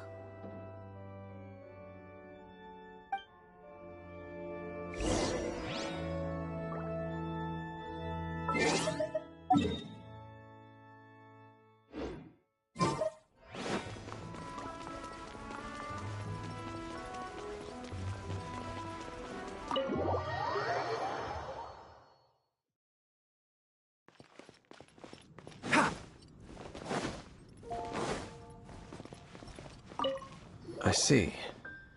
Has the Abyss Order already launched a new operation? This could very well have something to do with the defiled statue. We should go as well. But what is the Abyss Order going to Wolvendom for anyway? Are they looking to do the same as they did with Dvalin? Not again! No, that's not likely. Unlike Osile, who was just suppressed, Andreas died long ago. Today, it is just his spirit that stands guard over Wolvendom. The Abyss Herald may just be targeting the spirit of Andreas in an attempt to garner some information from one of the Animo Archon's old companions.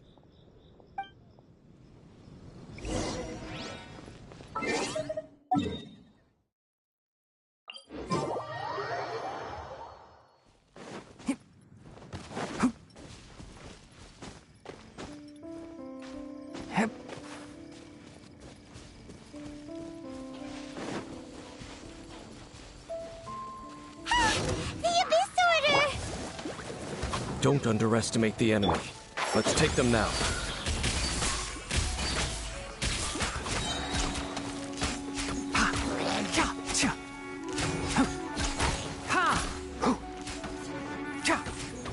I'll bury you! Enshroud!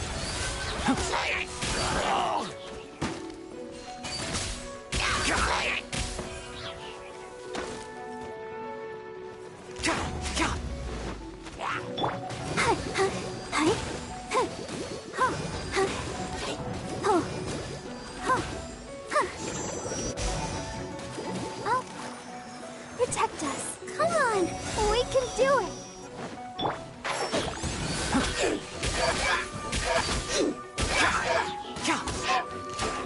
I'll uproot you!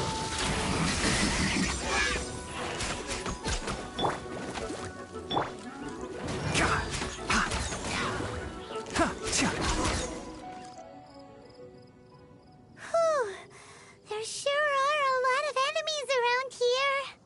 The closer we get to the target, the more enemies there are. Fits the Abyss Order's style. Yeah, let's go. I'm not going any further. Huh? Why not? Is it because you're afraid of fluffy animals? It has nothing to do with wolves. It's because Boreas was an ancient god, yet he willingly became a servant of the Seven. I cannot possibly agree with his actions. I don't desire any interaction with him. Besides, you're the one people like. I'm less likable.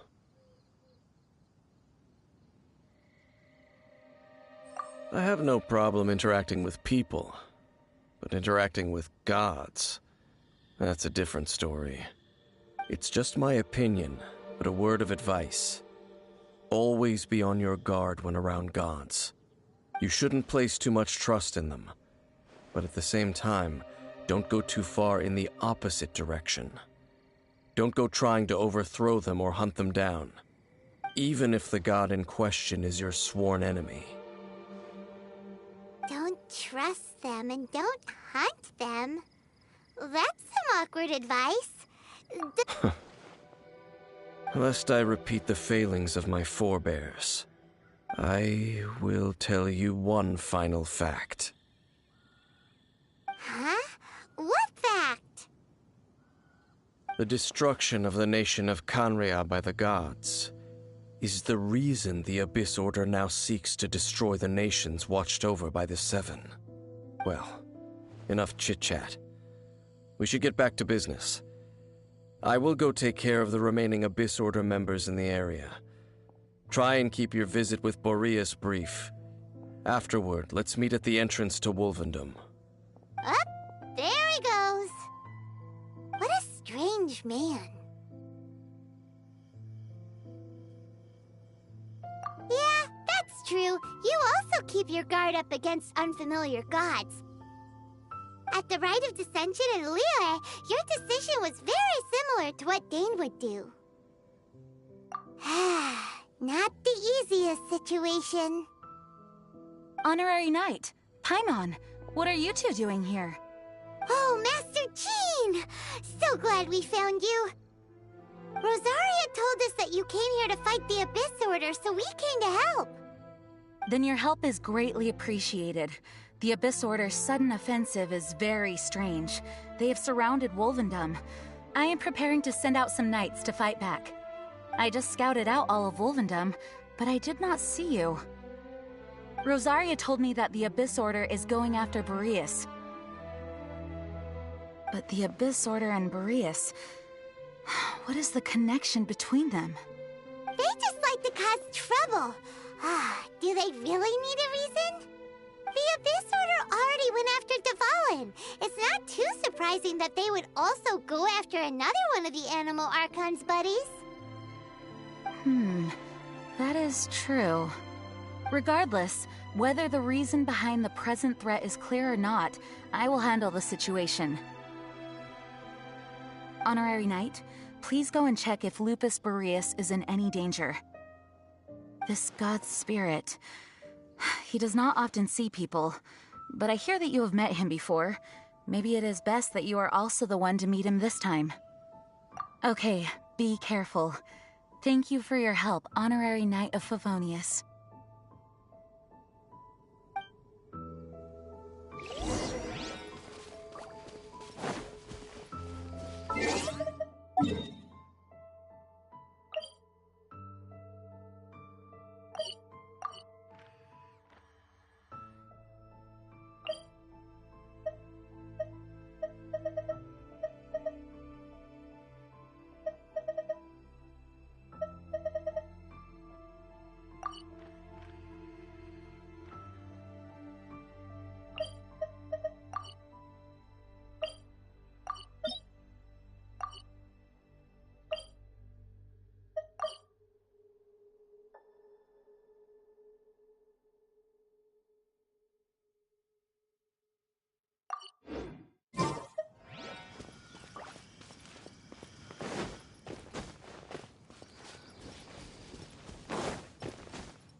welcome here!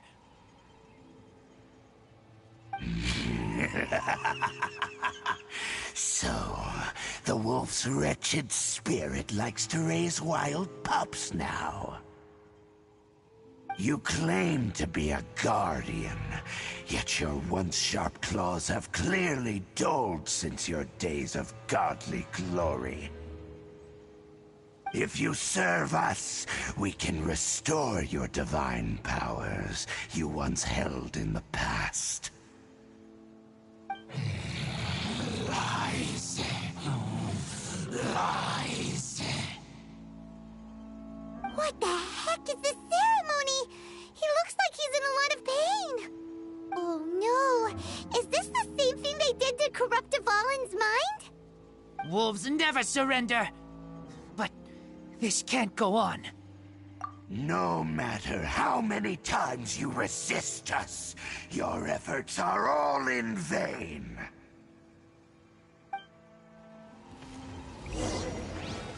Bow before the abyss! Nice and spicy.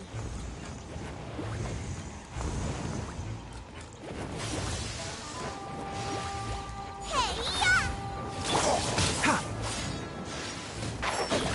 Abyssal roar!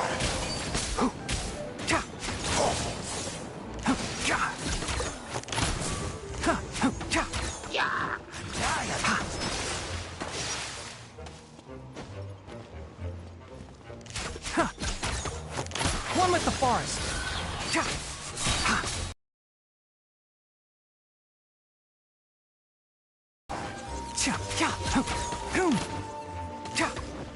Let the show begin.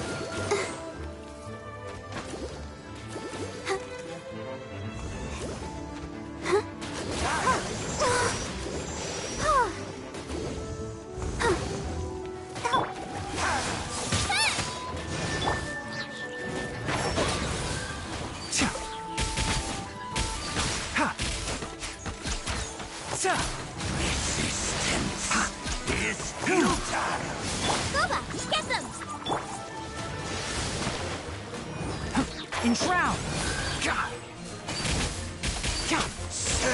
I hear everything!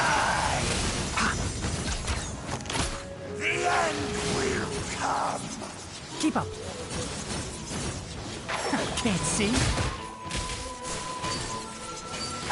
The abyss shall rise once again! Let's dance!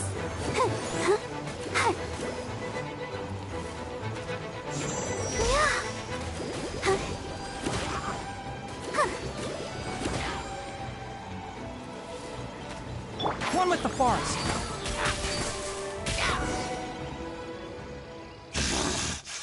The ceremony was interrupted. How fortunate for you. How does an old spirit have such determined will? No matter.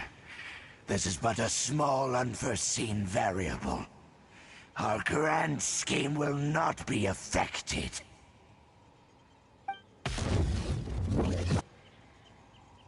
It disappeared again!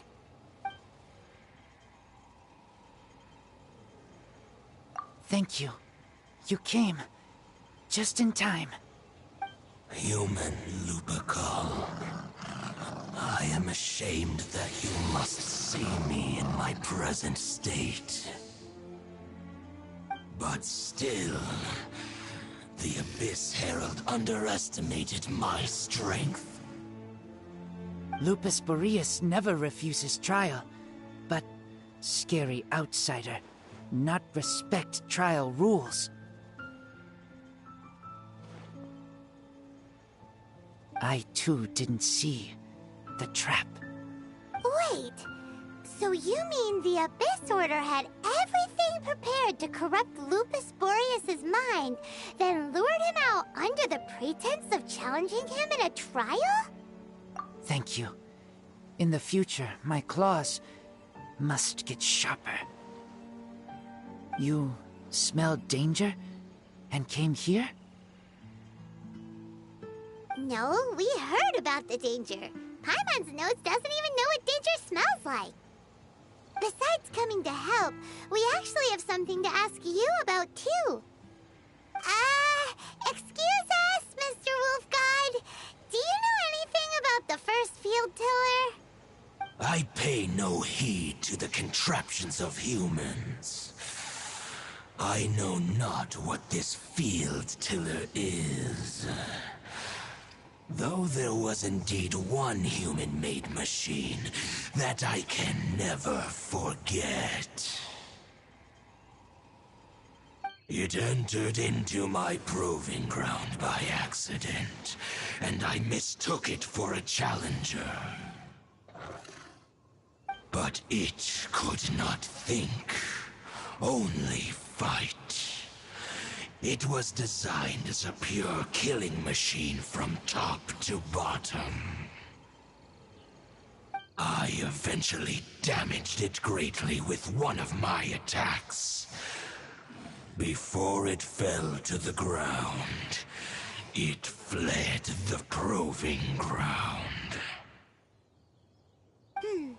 By the sounds of it, it's possible that could have been the very first field tiller, right? Missiles. I do not know this strange word. As I said, I pay no heed to the contraptions of humans. It could spin, leap high into the air, and even shoot fireballs. Although no match for a god, it was stronger than even many who wield visions.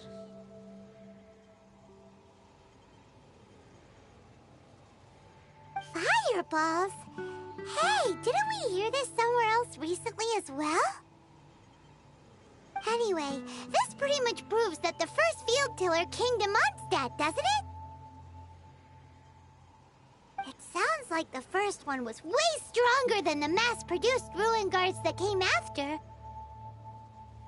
But in this story, it was damaged at the proving ground while fighting the Wolf of the North. Don't know, but did we help? Yes, you were a big help. Thanks. We need to keep investigating something super important. The Abyss Herald may have left, but the Abyss's forces are still attacking. You two be careful. Yes, I smell more danger. Bigger danger. You too, also be careful. Well, that was some good intel. Quick, let's go tell Dane.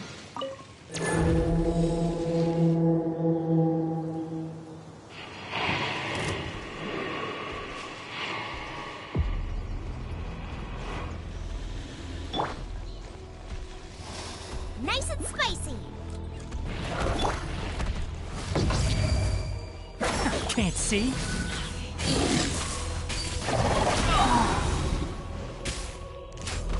Let's nip that in the bud.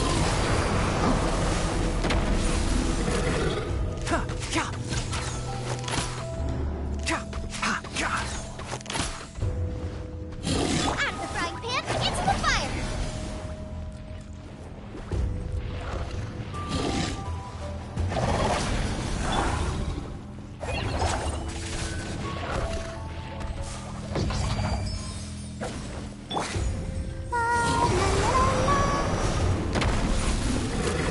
Oh, I'll protect us. Hi.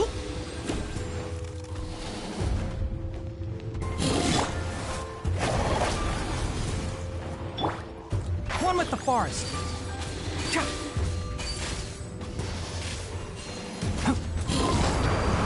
Keep up. Boba, get them. Can't see?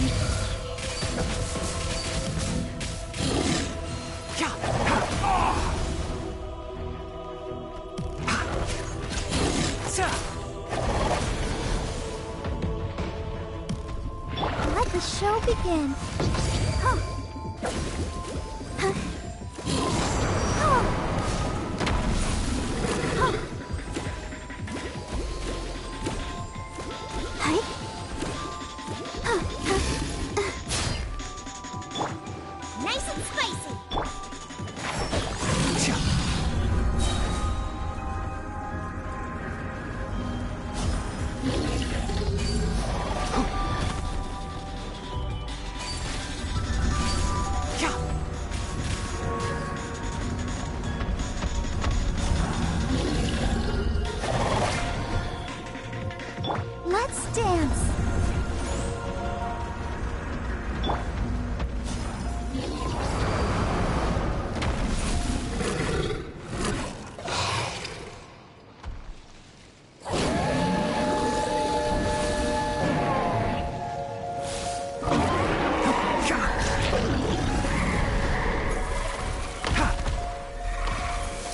Enshroud!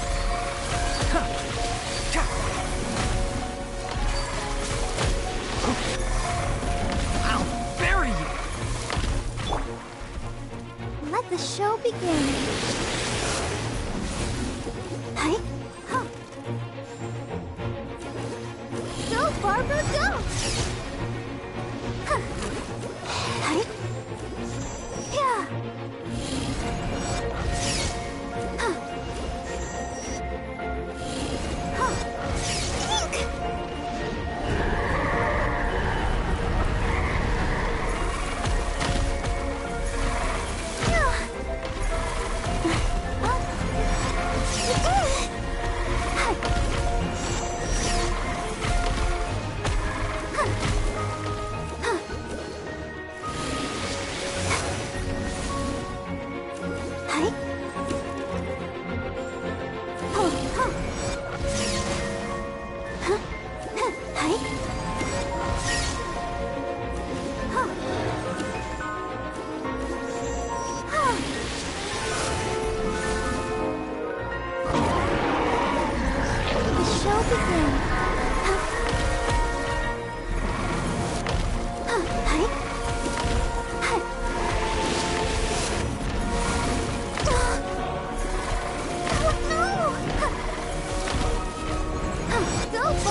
One with the forest.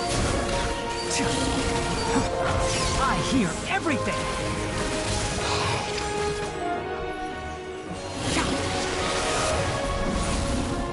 Enshroud.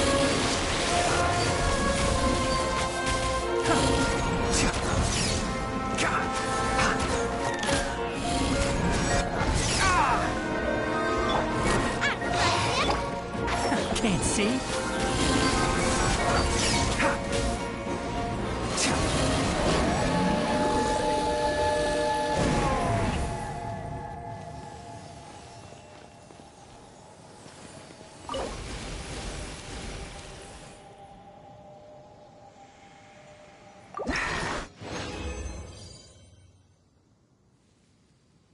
Sometimes I really do envy those simpletons who go around touching and eating anything and everything. In their minds, it must feel like miracles happen every day.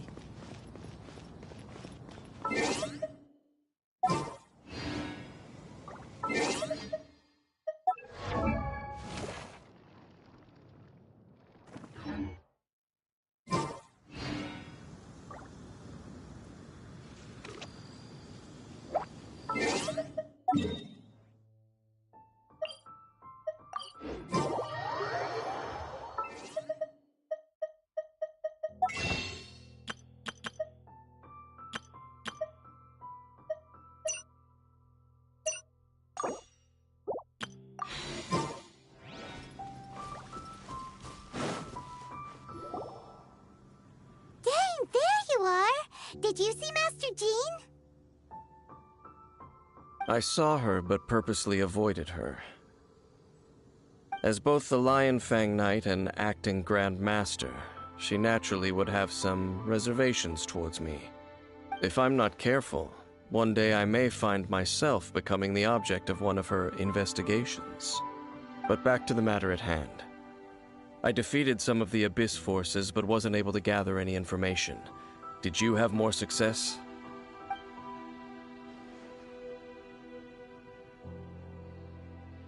I see. Well then, we can more or less figure out where the first field tiller ended up. Huh? Really? Just from the Lupus Boreas story? That information combined with a more comprehensive analysis. For example, the old story you told me you heard in the cathedral. Exactly. The strange story told to you by that young sister, long mistaken to be a curse rained down by a deceased tyrant.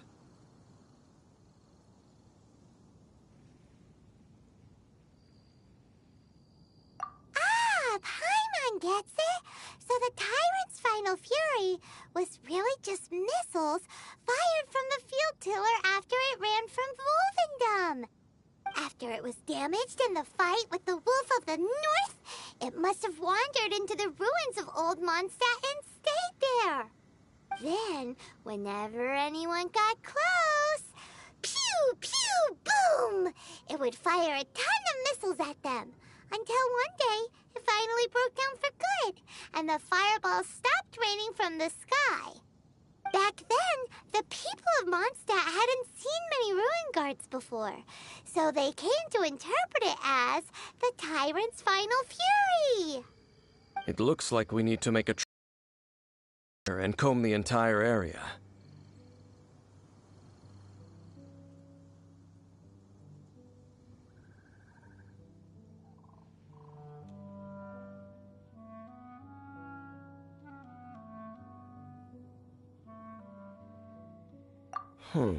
What do you mean? Huh? You mean... Oh, Paimon remembers too! We saw that abandoned ruin guard sitting atop the tower when we went there before. Can't forget something like that.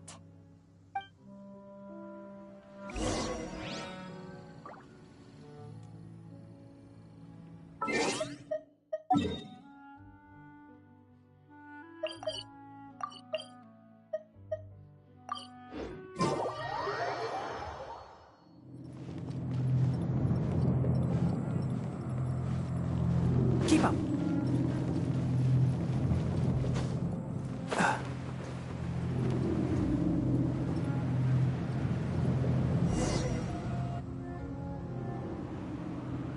This is it, right?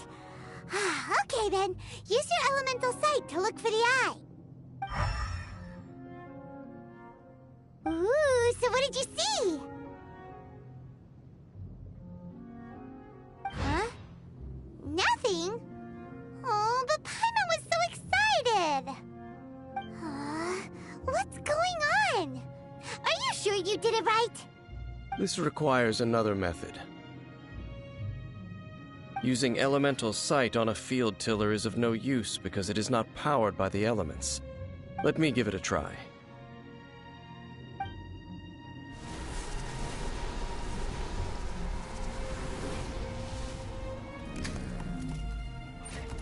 And done.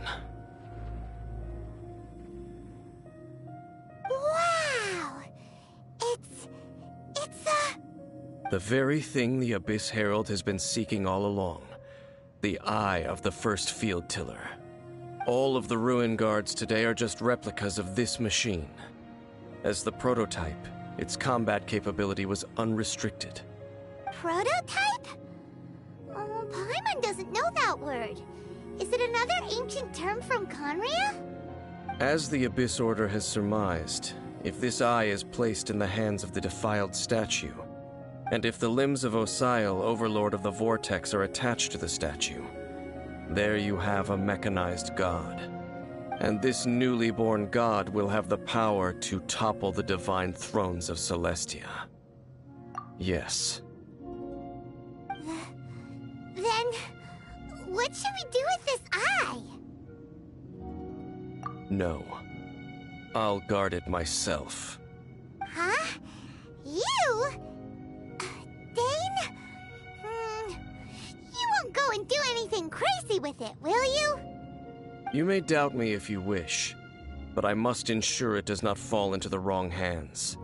No matter where we may hide it, they will find it. And as for the Church of Favonius, well, you know I don't trust them. Oh, right. But our work isn't done yet. To avoid any further repercussions, we must also take care of that defiled statue. We can't have the church get involved. Let's handle it ourselves. As for what I mean by take care of it, naturally I mean to completely destroy it. Destroy it? That's a statue of the Seven!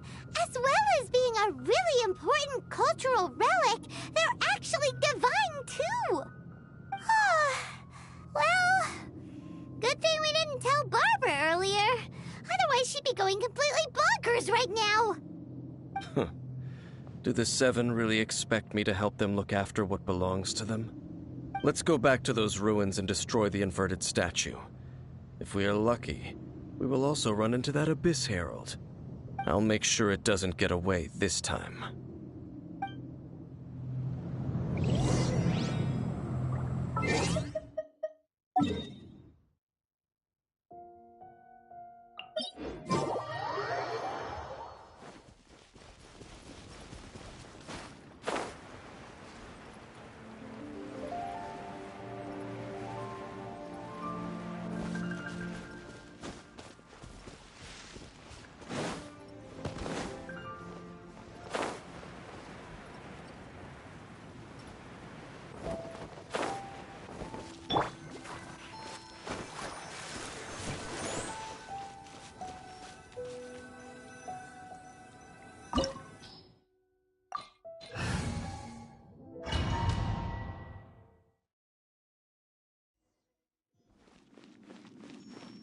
So after all that running around, we end up right back here again.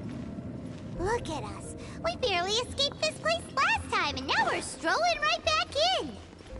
Gee, surely we must be some of the bravest adventurers in all of Teyvat. That or the stupidest. To get to that creepy statue, we just need to follow the path we used to escape last time. That should take us right to it. Yep, that'll work. Let's go, and remember to be on your guard.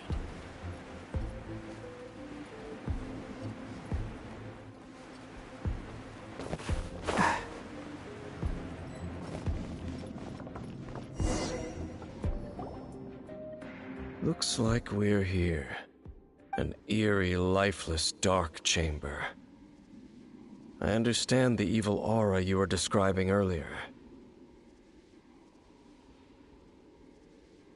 Oh, such a scary place. Be careful to not be overwhelmed by the power of the defiled statue. The Abyss Herald. It's here. You sense correctly.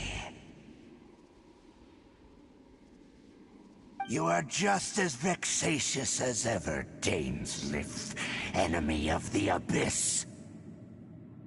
I sense your soul is stained by terrible bloodshed, perhaps from your darkest nightmares, unless... Oh, and something far more dangerous. You reek of a corruption familiar to me. Then we are the same. We're both dangerous. But dangers from outside of the Abyss Order must be caught and caged. It is your words that forever reek of corruption. Time to silence you! Bow before the Abyss! Eat this!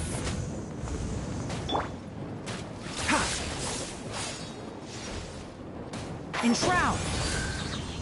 Abyssal roar! I'll uproot you! Nice and spicy!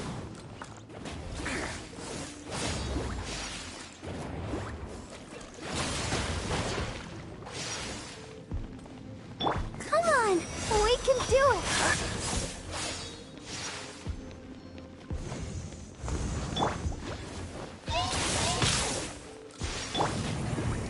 Can't see?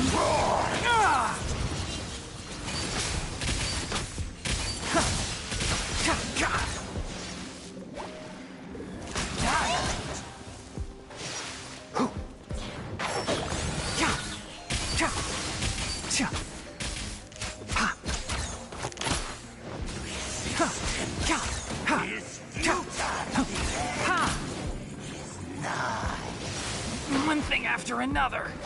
Mama, get them! The end will come!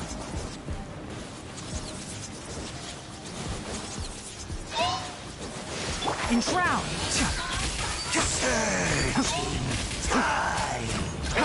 I hear everything! The world will fall!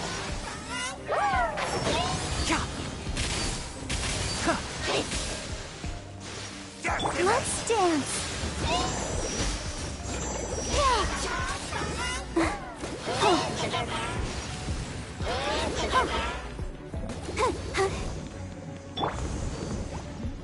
Plummet the forest!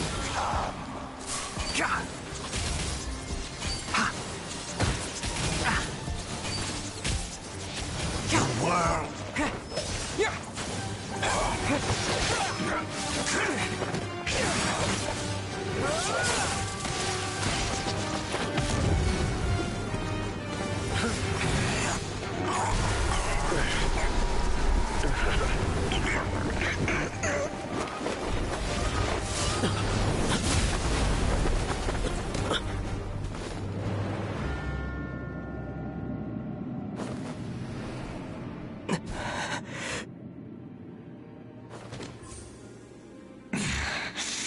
Princess. Hey! Could that be? Ether.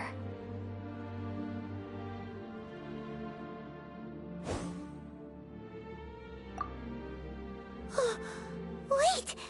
She just blocked an attack against the Abyss Herald! Your sister and the Abyss? Ether, why are you with Dane? Uh-huh.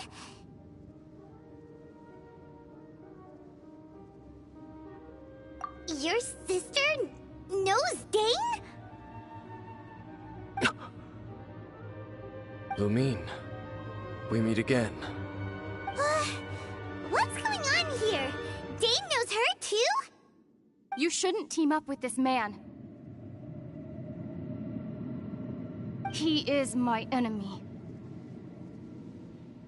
Lumine.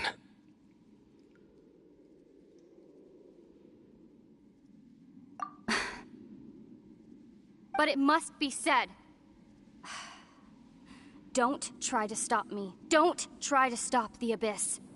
That man, Dainsleif, was the Twilight Sword, one of the royal guards of the final dynasty of Conria. 500 years ago, he failed to prevent the destruction of Conria. A curse of immortality was laid upon him to forever wander the wilderness, while he watched the people he was supposed to protect turn into monsters of the Abyss. You're saying Dane is from Conria? The same Conria that was destroyed 500 years ago? And you said the people turned into monsters? You're trying to tell Paimon that the Abyss Order is not only related to Conria, but is actually the people of Conria themselves? And the whole thing about Dane being your enemy... Paimon's so confused. Home. Yes, of course. Home is wherever we are together. But I cannot go with you to the next world to find a new home. At least, not yet. Until the Abyss has engulfed the thrones, my war with destiny will see no end. Listen to me, Ether. I have already traveled through this world once. Once you reach the end of your journey as I did, you will see for yourself the true nature of this world.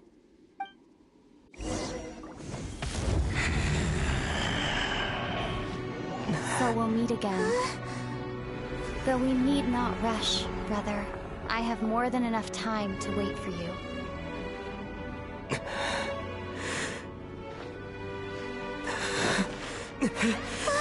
We have always had enough time.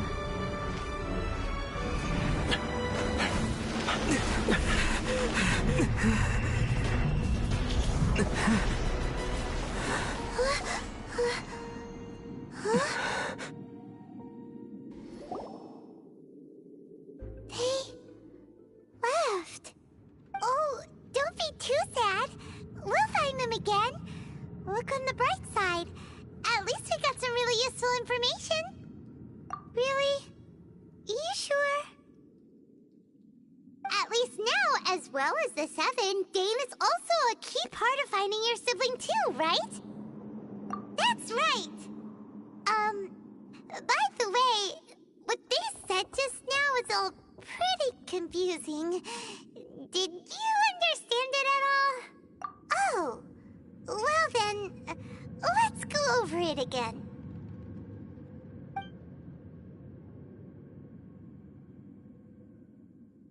First off, that Abyss Herald called your sister Princess. It seems like your sister is leading the Abyss Order. Even the Abyss Herald answers to her. Still, we don't know for sure if she's the highest-ranking leader in the organization. Also, your sister said that she wants to engulf the thrones and go to war with Destiny. What the heck does that mean? Could it be that she wants to destroy the Seven and the Seven Nations? Next thing, turns out the Abyss Order monsters are really what the people of Conria turned into after their nation was destroyed. This story is just plain terrifying. And Dane is from Conria too. He witnessed its destruction 500 years ago. But he didn't turn into a monster. And now he's fighting the Abyss Order. So that's why your sister said that Dane is her enemy, right? But if the monsters of the Abyss are the same people that Dane protected all those years ago, then why is he enemies with the Abyss Order now? Also, how come, after all this time we spent searching for your sister, it turns out she's on the side of the Abyss? What's up with that? Yeah, you're right. Then, we can't let ourselves get down about it now. Our journey's not over yet. Let's get a move on. Time to leave this terrible dark place and get back to the surface where the sun shines bright. If your sister wants you to reach the end of your journey, well then, show her what you're made of. Come on, traveler, let's go.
Never imagined your sister would have sided with the Abyss. Well, keep your chin up. Paimon believes in both of you. And when the going gets tough, the tough get going. Right? She said we needed to reach the end of our journey. Paimon bets she still has lots more to tell us. And we won't find out what this journey is or where it will end unless we keep going.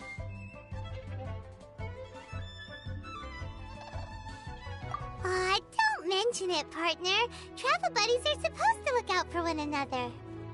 Although, where should we go next? If we want to continue with the journey... Oh, you mean the god that took your sister away in the first place? You're right. After all, everything that followed, all this confusion, it all started with her.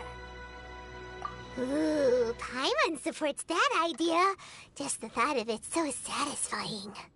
Well, we've ruled out 2 gods so far, the Animo and Geo Archons. So, next...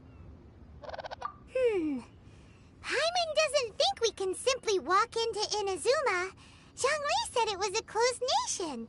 We'll have to find some other way in. Why don't we ask someone from Inazuma how to gain entrance? Oh, Paimon thought of someone already! Atsuko in Liyue Harbor! She's from Inazuma! Let's see what she has to say!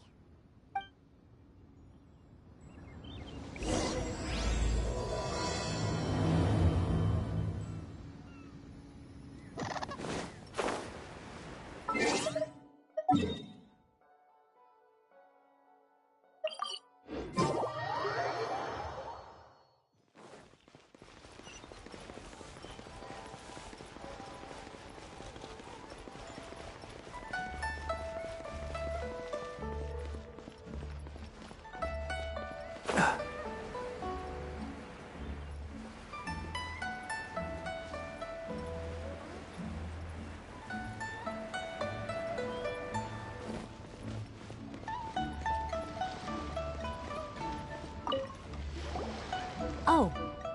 Hello. Oh, I mean good fortune, right? I'm still learning to talk like a local.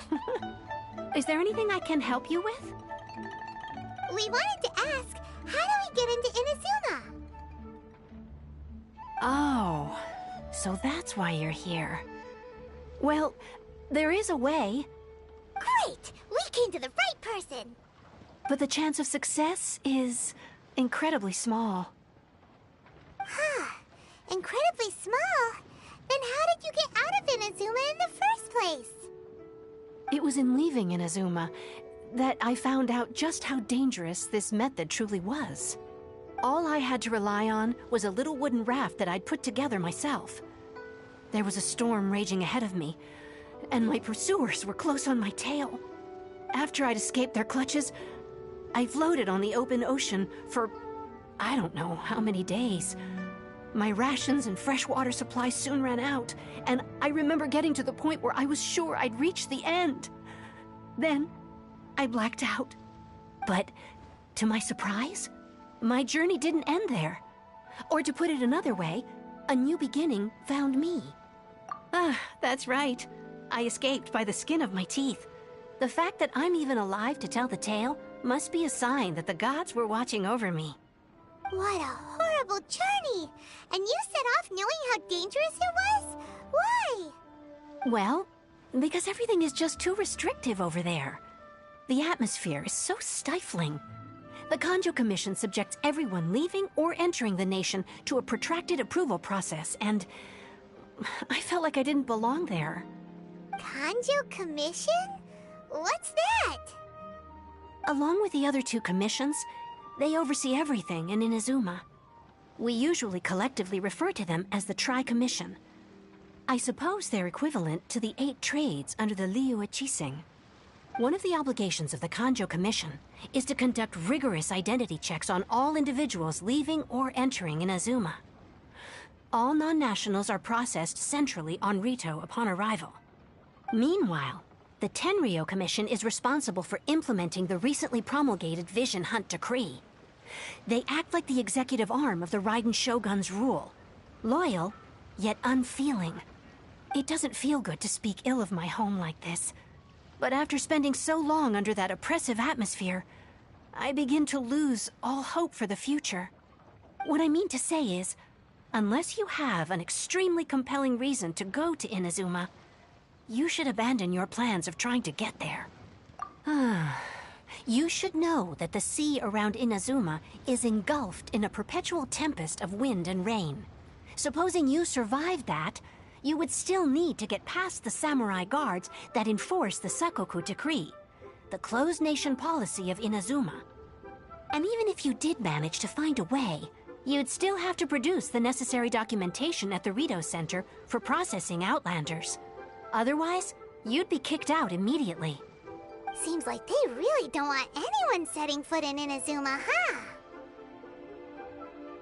They only set that up as a port to guarantee a supply of goods and information to the island. Most Outlanders would be unable to acquire the documentation needed. But if you really are set on going, there is one thing you could try. The raft idea sounds a little on the dangerous side. Plus, Paimon would definitely get seasick. That's not what I meant. You could ask someone from the Crux fleet if they have some way of getting you to Inazuma. They're well known in Liyue. Voyaging far and wide has made them a well-traveled group with a wide range of experiences. They may just know how to break through the storm. But it's an armed fleet, right? Why would they agree to a request like this? That part is up to you. If you're able to persuade their captain, Beidou, then the hardest part will be out of the way. The Alcor is the flagship of the Crux fleet. I heard that it's currently anchored by Guyunstone Forest on a supply run. This might be your best chance. Then there's no time to lose. Let's go find Captain Beidou.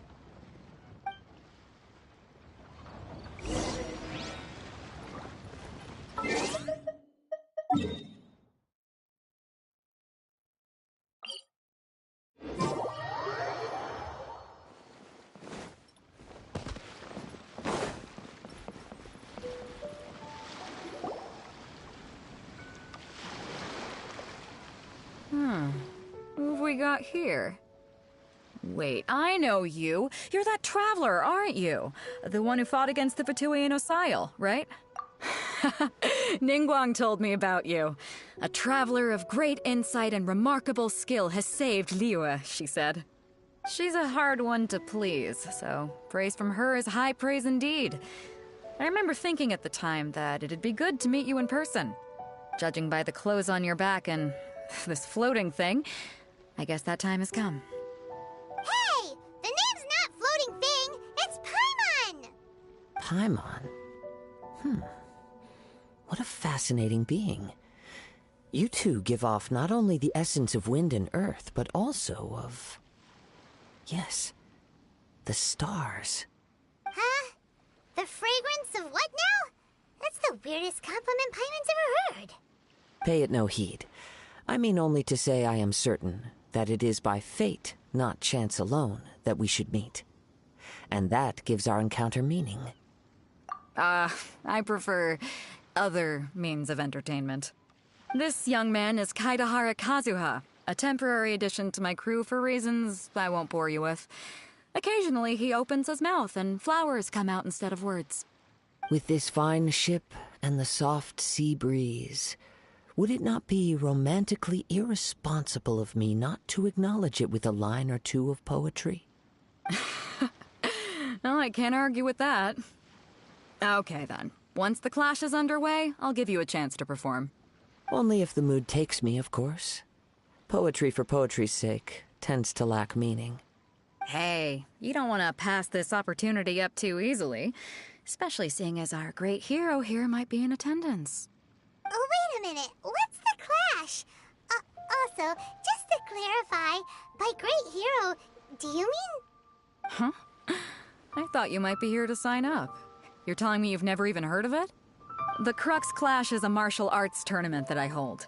There'll be a whole bunch of folks taking part to showcase their talents. There are two important rules.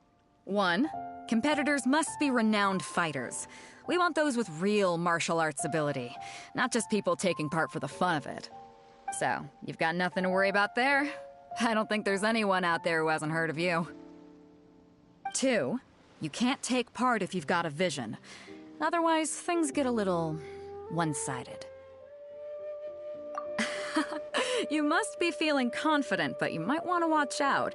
There are a few crouching tigers and hidden dragons lurking around in Liyue. And with Liyue's savior taking part in the tournament, now that's gonna turn a few heads. I think we can expect a healthy turnout this time. But we didn't come here to take part in a martial arts tournament. Well, before you dismiss the idea completely, you might be interested to hear that the prize this time round is particularly sought after. Get this. It's a masterless vision. Supplied by myself, as a matter of fact. If the tournament champion can reawaken that vision, it belongs to them. Is there really such thing as a masterless vision? When a vision bearer dies, the light in their vision will fade away. But the shell that housed that light remains. As for whether this shell has any practical application, well, this remains to be seen. But my intuition tells me that while it remains in the world, it may just be possible for someone else to inherit it. Yep, and the way I see it, a vision is a badge of recognition from the gods. So if anyone's able to rekindle it, it's gotta be an individual of exceptional strength and talent. Organizing the clash is my way of uncovering hidden talents.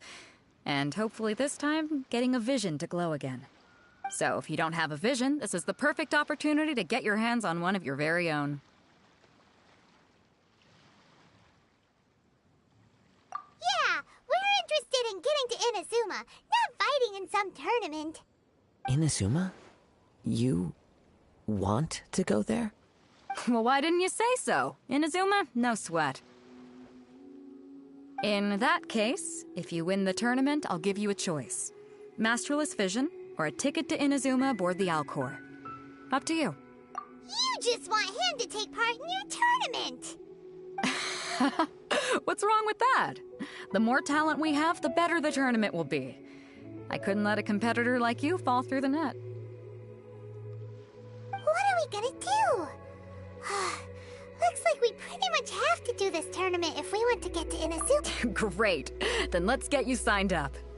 Head to the tournament arena in Guyun Stone Forest. Kazuha and I will be over soon.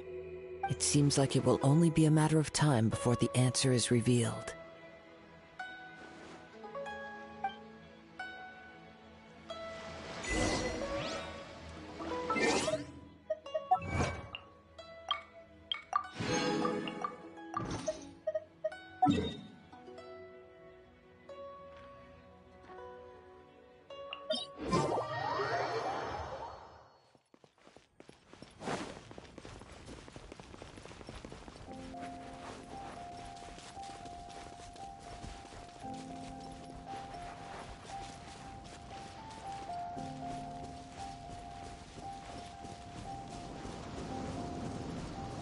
Keep up.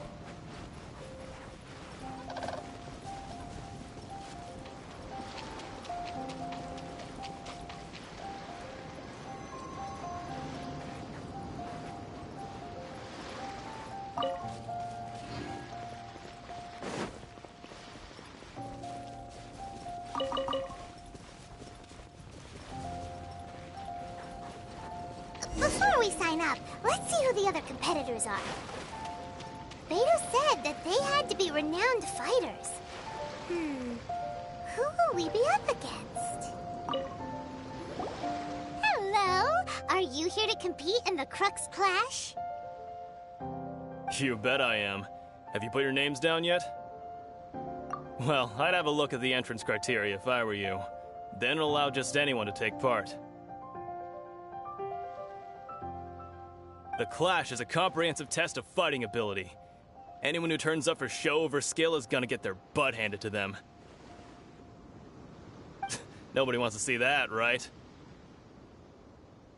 Yeah, we heard a rule about that. So, Paimon's wondering, are you a renowned fighter? Me? Only a former runner-up in the Chihu Rock Freestyle Combat Summit. Oh yeah. Also, that doesn't sound like the most official tournament out there. What? You... Nonsense. Have you been living under a rock? It's been going on for years. There were plenty of competitors when I took part. Not to mention, I've helped the Millilith catch treasure hoarders before. There were 2 of them trying to escape. I soon sorted them out. They tried to sneak past me under the cover of darkness. They didn't know what hit them. I planted a left hook on the skinnier one's face and sent him flying. Then, the big guy pulled out a knife. I stood my ground, of course. A roundhouse kick sent the blade hurtling into a beam above us. I told you. Unarmed, outnumbered 2-1, but I still got the upper hand. I'm not saying I came out completely unscathed, of course, but the fact remains that I did manage to subdue the both of them, and hand them over to the Millilith. I received quite the commendation. Oh yeah. Uh-huh. But for us, even 4 or 5 treasure hoarders at a time is all in a day's work.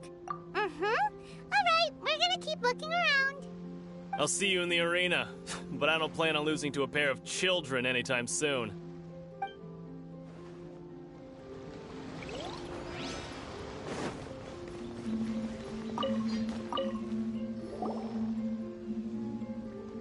Hi there! Are you here for the Crux Clash too?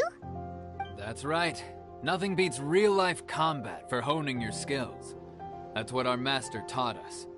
But this tournament is more than just a chance to put training into practice. It's also a chance for us to obtain the masterless vision. Exactly. With a vision, we'd quickly become our master's top students. This master of yours must be pretty incredible, huh? Are they someone famous? Famous? He's the founder of the Lingshan clan, and his skills are unparalleled. Liang and I are both proud disciples of his. You probably wouldn't have heard of it. It was founded quite recently. The clan is nowhere near as famous as the master himself anyway. He's got to be a grand master or something. He's created many different styles of kung fu, and countless other clans have borrowed extensively from him. To the Lingshan clan, he teaches a special technique known as force dispersal. Force dispersal? It's a type of breathing exercise where you can train yourself to harness the energy around you and neutralize attacks without moving an inch. For example, our master can use it to alter the path of an attacking fist, or change the direction of an incoming stone, all without breaking a sweat. One time, he sent a challenger flying into the air without lifting a finger. It sure is, but it's extremely difficult to cultivate this ability. We've been training for ages and we're still getting to grips with the very basics. There's no way we could use it proficiently yet. We're clearly not that naturally gifted, or we would have at least gotten the gist by now. If we don't start making progress soon, we'll probably run out of money to pay the tuition fees and still have nothing to show for all our training. There's a tuition fee? Of course! This is a grand master we're talking about here. He doesn't have time to waste. If you want face-to-face training, you've got to show you're sincere about it. But here we are, having trained under him directly all this time without even a hint of improvement. Master is getting increasingly impatient with us. Recently, though, we heard that a vision bearer joined the Guhua clan and made pretty much instant progress in their training. So, if we can get our hands on a vision too, maybe we can finally make our master proud. Well, we have to try something new. Otherwise, we're stuck in the same situation. Exactly. It can't hurt to try. And if it turns out it does work, the Lingshan clan will go down in history. Folks will come from far and wide. Heck, we could even become the dominant martial arts clan in all of Liyue. See you in the arena.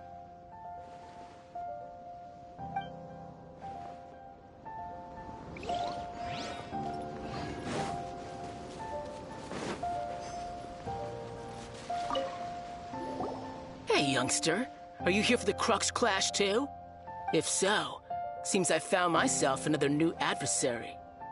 So you're also here for the tournament? You better believe it. I wouldn't be here if I didn't think I could walk away as a champion. For me, obtaining a vision is the final and most important piece in the puzzle that is my life. No. It's not about what I want to do. This is about who I want to be. I am looking to become a perfect person. I know how that sounds, but let me explain. I've lived a successful life so far, without any setbacks. I've passed every exam I've ever taken, enjoyed numerous successful business ventures, and seem to get on with just about everyone socially. In most people's eyes, I am already the very embodiment of the perfect person. Though, of course, I'd never let the praise get to my head. I know I haven't reached perfection yet, because there's one thing I'm still missing. A vision. You have so much self-confidence. That's not important. I have a contact in the Crux fleet who was happy to vouch for me, so they very kindly made special arrangements on my behalf. I've also brought along a bit of an entourage for moral support. It's such a blessing, really, to have so many good friends in my neighborhood. Of course, I also put in a few good days' practice, concentrating mostly on rare and esoteric styles of Kung Fu. As a high achiever by nature, I'm confident I've done enough to guarantee my victory in this tournament. I seem to have gained another fan. Don't let my aura overwhelm you, though. You'll need your wits about you today. Now then, if you don't mind, I need to finish my pre-competition routine. It's not too long now before you'll get to see me in action. So, to recap, we're up against an inflated ego, some gullible guys paying way too much for their kung fu classes, and another guy who's just really average. Seems like you've got a pretty good chance of winning this thing. Come on, let's go sign up. Chinksa Village Arm Wrestling Champion, huh? Alright, you're signed up. Next, please. What's your name? Wait, aren't you? Did I hear that right? Is it really them? Huh? Aren't they a vision bearer, though? Why are they trying to enter the clash?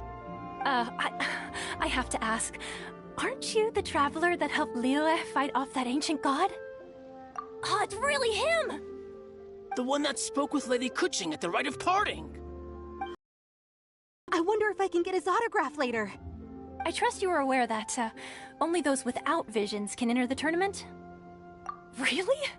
But from what I've heard, the things you're capable of in combat are nothing short of extraordinary. You walk into the most dangerous situations imaginable, face off against all sorts of monsters, even the Fatui, and always come out on top. Yep, he still doesn't have a vision, though. See for yourself. My apologies. I didn't mean to be rude. I'm sure a great hero like yourself would have no reason to lie. Now, could I ask you to provide a few claims to fame?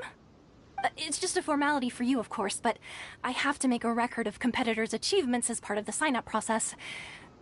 So far, I've got defeated the ancient god Osial, so that's one. Do you have any others? Yeah! Also, don't forget to mention that the previous battles include, but are not limited to, Storm Terror, Dvalin, and Fatui Harbinger Child. Whoa! Might as well declare him the champion already. I wonder if it's too late to withdraw. Okay, that's plenty. Actually, this is the most dazzling track record I've ever seen. By a long shot. Right, your registration is complete. Now, a brief word about the prize. A great hero such as yourself can surely only be here for one thing. To win the tournament and claim the grand prize, namely, a vision. Oh, we're not here for that. We're here because Captain Beidou promised to take us to Inazuma if we win the tournament. There's another prize, too? Oh, first I've heard of it. Beidou must have upped the stakes this time to attract top talent. But why would anyone want to go somewhere as dangerous as Inazuma? I see. So, I take it you discussed your terms with Beidou in advance, then? Well, nobody expected you to sign up to a tournament like this. I can hardly believe it myself, to be honest. Anyway, the qualifying rounds are about to begin. I'll leave you to your preparation.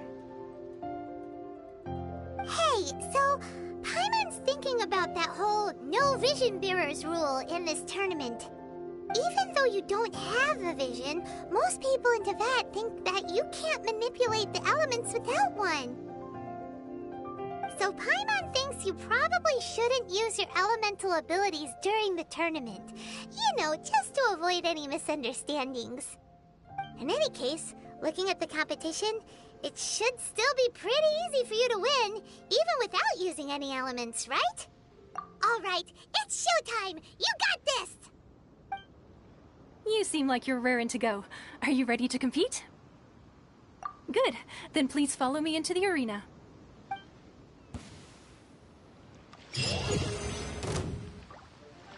Our next competitor is seen by many as the favorite to win this tournament. His first bout begins now! You? You're the hero they're talking about? How am I supposed to win now? What a strange guy. Why was he so confident to begin with? Well, now that we've won, let's go and see Beto. She'll probably have something to say to us.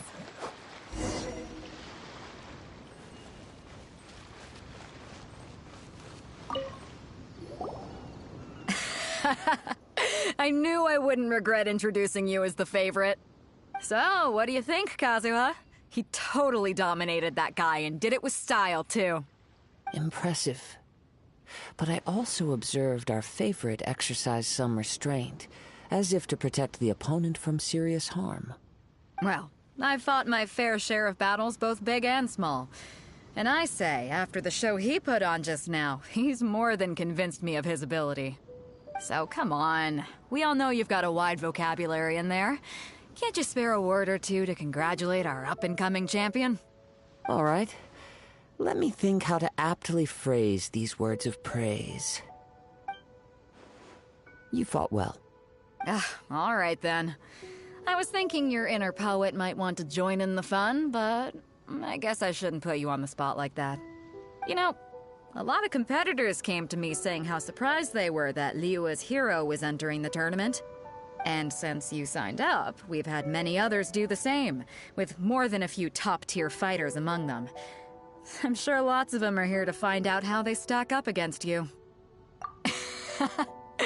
Well, since everyone sees you as the one to beat, I figure I should start treating you that way too.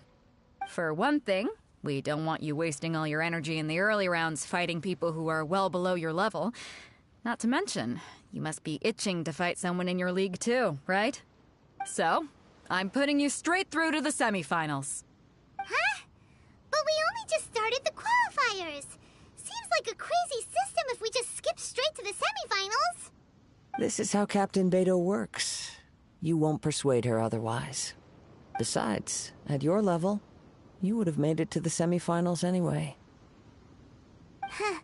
To be fair, Paimon was thinking that too. Alright, I'm gonna watch some more of the tournament. If there's any potential contenders for you out there, I want to know who they are and what they're about.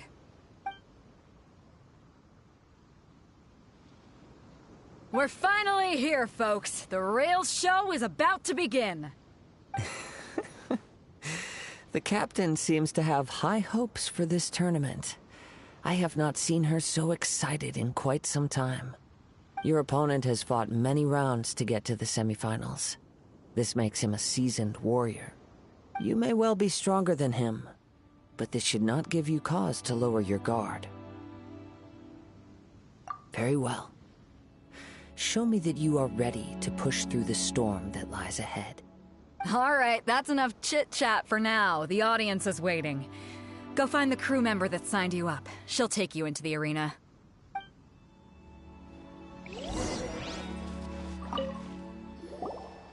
Your opponent in the semifinals is new to the Crux Clash, but he has quickly become the dark horse of the tournament. I do not doubt your abilities, but I would suggest that you make sure you are fully prepared before you begin. Relax. My guy's at the top of his game. He ain't gonna lose. Don't worry. Take some time to compose yourself.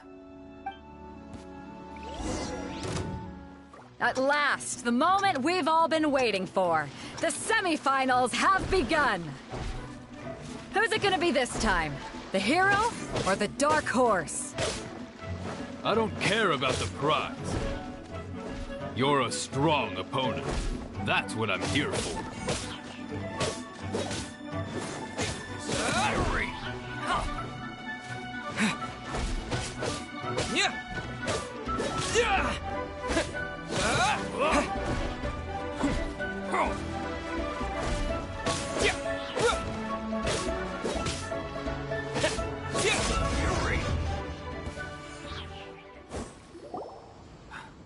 I'm sweating all over. It's a good feeling. Congratulations. I was beaten by the best. I need to train harder. Right! For a moment there, Paimon was a little worried. If you had a vision, you'd definitely be one of the strongest around. I wanted a vision once, when I was a kid, people said that if you're strong enough, you'll have your chance to get one. But mine never came. I lost interest eventually. You can't depend on a vision like you can your own body. I've fought and won against vision bearers before. The power they have was given to them by the gods. I don't envy it. Huh? You mean you didn't sign up to try and get your hands on that masterless vision? No, I didn't. I only wanted to pit myself against other fighters and see who was the strongest. Only in defeat can you understand your weaknesses and learn from them. So I'm pleased with today's outcome. I don't often have the pleasure of experiencing defeat. Wow! Now that's true strength talking. If you have the chance in the future, please come and spar with me again. I will be stronger next time. By the way, do you know who else made it into the finals? Is it gonna be someone even tougher than you? Whether they'll be as tough as me, I don't know. But what I have heard is that they're extremely quick. So don't get too cocky. There he goes. Maybe we should ask around, see what we can find out about our opponent in the final round. Paimon thinks we might need to up our game a little. Ah, it's you! I watched your match. What a stunning performance. I myself was eliminated in the third round. Shame. If only I could have advanced one more round. Maybe next time, huh?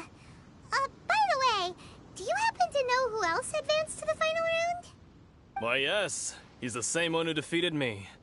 He is a formidable opponent, quick on his feet and swift to take advantage of his opponent's missteps. I faltered for but a brief moment, but before I knew it, he had me on the floor. Given my stature, I have no fear of squaring off with physically strong opponents. But faced with a nimble, agile opponent such as him, I found myself completely out of my league. Still, I'm sure he'll be no match for you.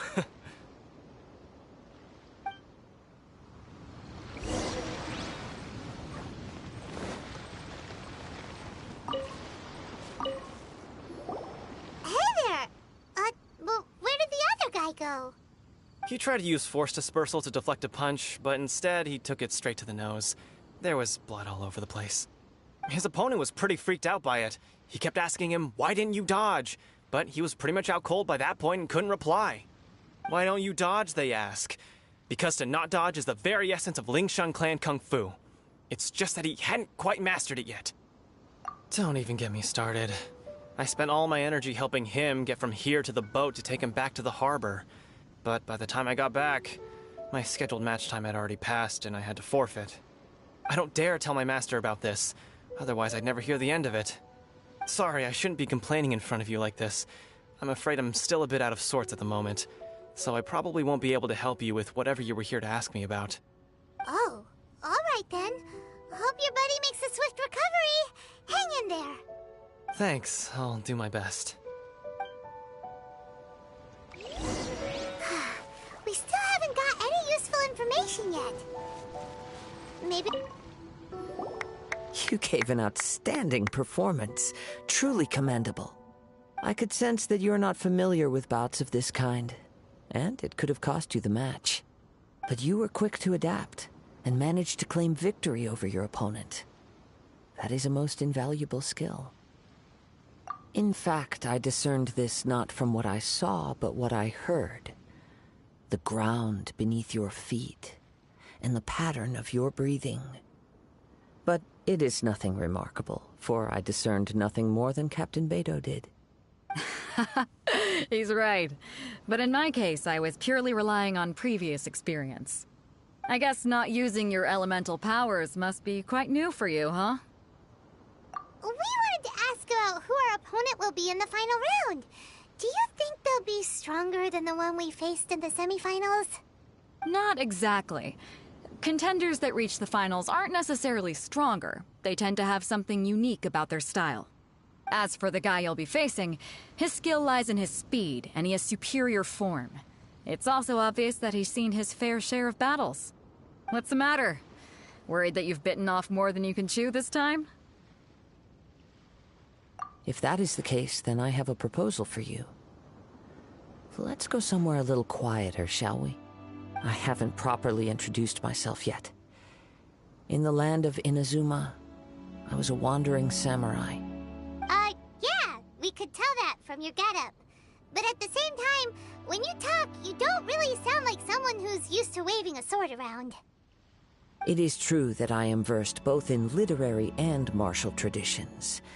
But on the straggling path of a wandering samurai, is there harm in acquiring a surplus skill? I do not mean to flaunt my martial prowess, but I myself have witnessed reputable fighters hailing from across the lands. I do possess some knowledge regarding your opponent's particular skill set. Given your talents, a few hints from me will be all that's necessary to bring your opponent down. Hang on. Don't you think you're bending the rules a bit there? Gathering intelligence is an essential part of any duel. You must know your enemy. Besides, our favorite here has fought many battles on their journey from Mondstadt. Such impressive feats require more than just bravery alone. You betcha! Wait a second.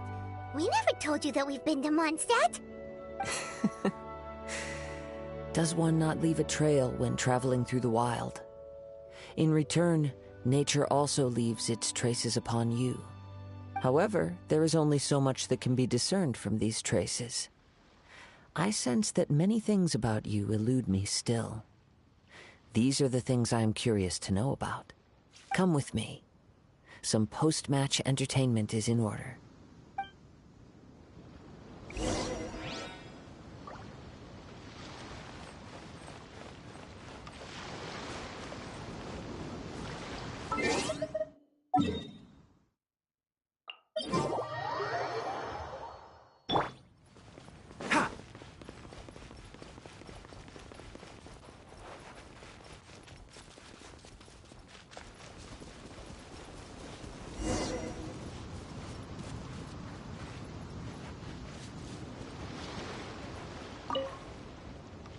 Now that we're alone, let me cut to the heart of the matter. You are skilled in manipulating the elements, and not just a single element, but multiple. Is that correct? Paimon knew that you were hinting at something from the moment we met. You've known all along. That's right. If the other contenders were to catch wind of your elemental abilities, let's just say it would cause some unwanted misunderstandings. If I'm not mistaken, you share these considerations, given your reluctance to use elemental skills even in the heat of a match. When I talk about that which I see or hear in you, this is not poetic symbolism at play. I mean these things in the truest sense possible. Since a young age, I have been attuned to the tidings of nature. I hear the breath of the wind and the whispers of the leaves. It is things of this nature that I also hear from within you. Nothing more. As crazy as all that sounds, somehow Paimon still believes you. My humble abilities are negligible compared to your incredible feats. To think a human could wield the elements without a vision, and not to mention your incredibly complex scent, like that of some mysterious being. Hey, stop evaluating us based on our smell! It's weird! Could you perchance enlighten me as to how you managed to obtain your combined elemental abilities?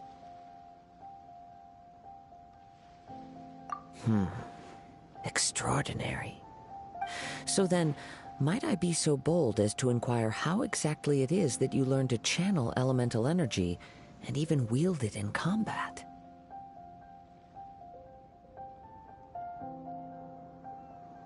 Aw, it's nothing really. Paimon just told him whatever came to mind. It's been a long journey, and many things have happened along the way. Somehow, he just naturally learned to use the elements through it all. Honestly, even Paimon doesn't understand how it all works. Perhaps such unfathomable things are the essence of the gods and the visions they grant. However, I still wish to have the honor of seeing how you wield the elements. Perhaps it may yet reveal something to me. Of course, I too shall share with you all that I've learned. That will make it a fair exchange. Now then, let's test your skills, shall we?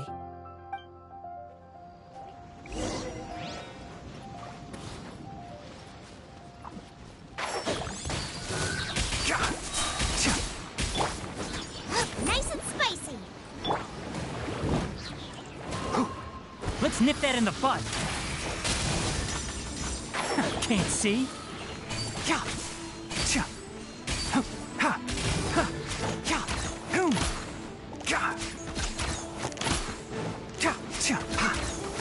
Keep up.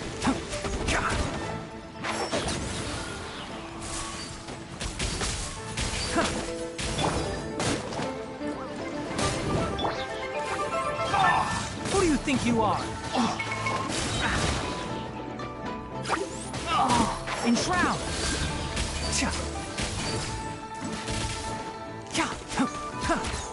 I hear everything!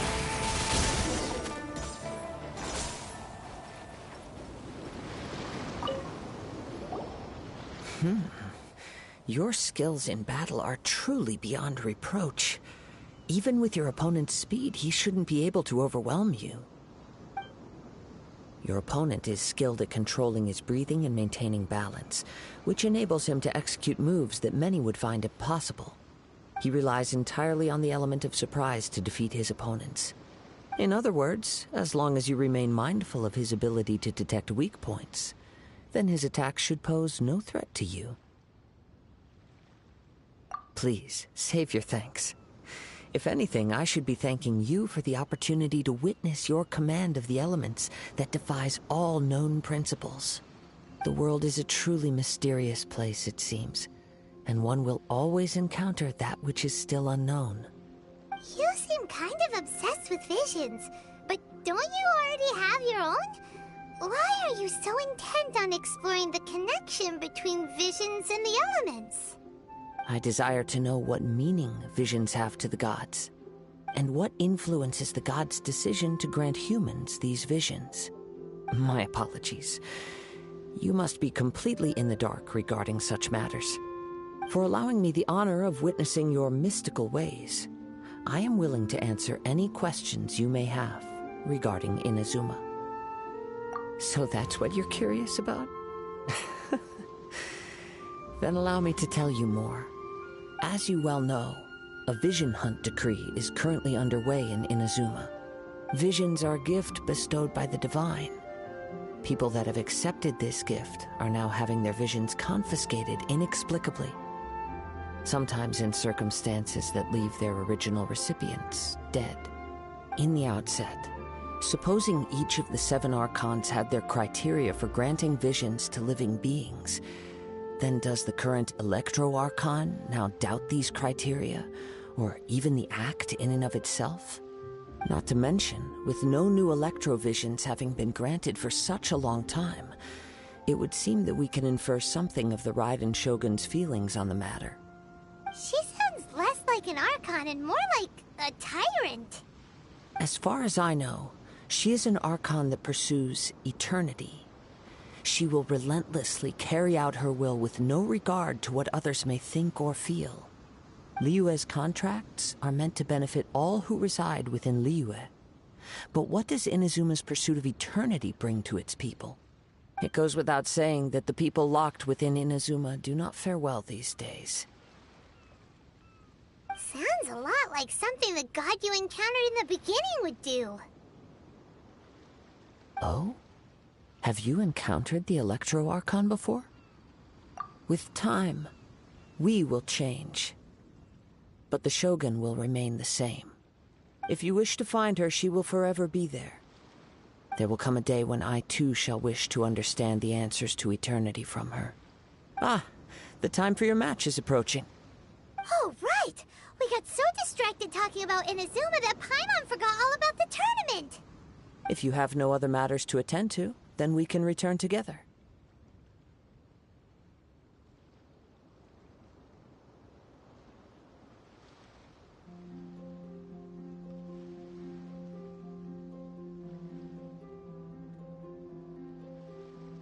Very well.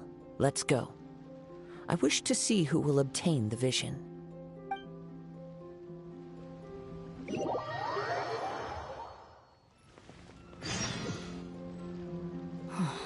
isn't he here yet?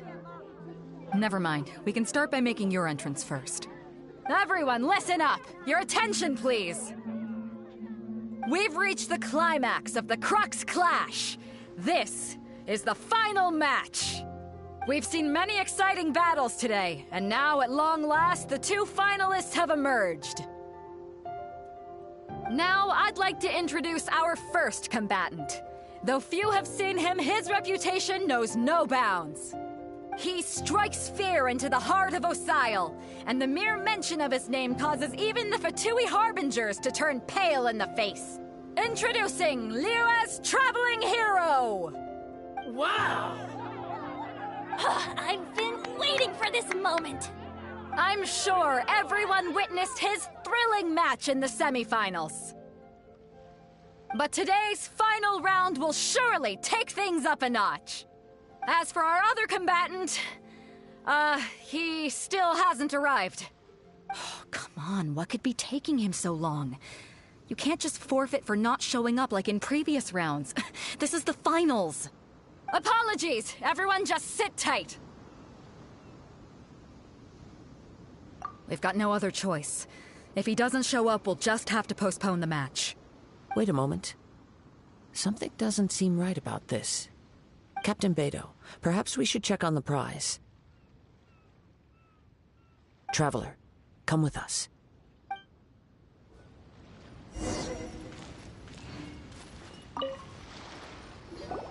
Let me see.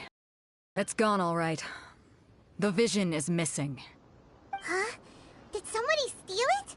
Who would dare do such a thing in broad daylight? We don't know when it was taken exactly. I never thought that someone here would have the guts to cross Captain Beidou. No need to worry. Even the craftiest sleight of hand does not escape nature's watchful gaze. The culprit has only acted recently. They will not have gotten far. The vision was the prize that I had offered, and it was my responsibility to look after it. I will be certain to get it back. Well, if you insist. I'll leave the matter to you then. I'll stay here and try to offer some explanation to all the spectators that came to see the match. If you would, please come with me. But we're on an island. Where could he have possibly run to?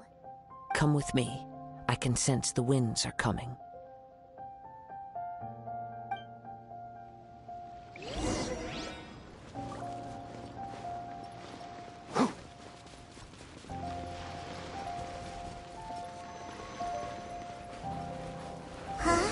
A wind current? The winds have come at an opportune moment. Let's seize this chance. Ride the winds upward. From there, we can continue our search for clues.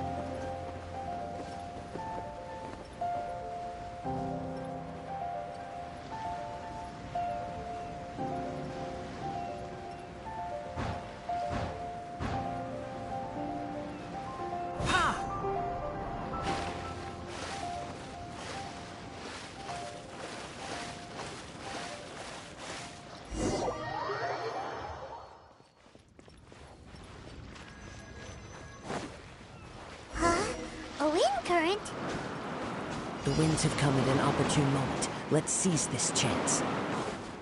Ride the winds upward. From there, we can continue our search for clues.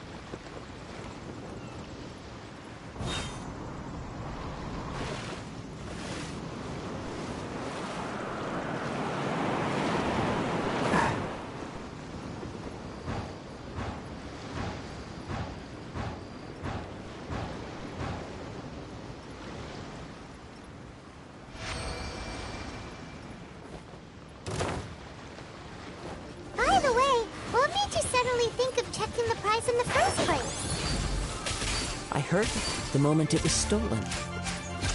Well, then why didn't you stop him? You'll see, shortly.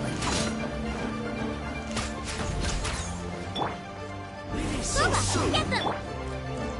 Enshroud!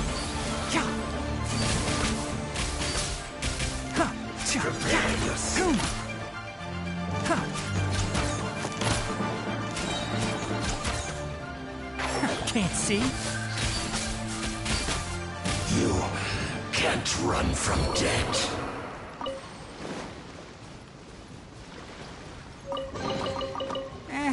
I think we can forgo the lost and found report.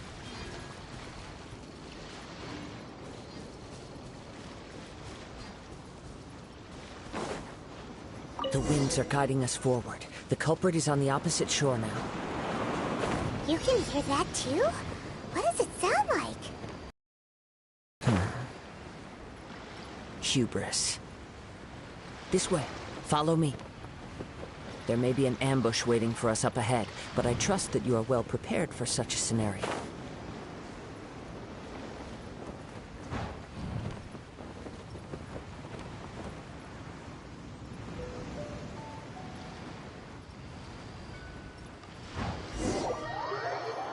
The winds are guiding us forward. The culprit is on the opposite shore now. You can hear that too? What does it sound like? Hubris. This way. Follow me. There may be an ambush waiting for us up ahead, but I trust that you are well prepared for such a scenario.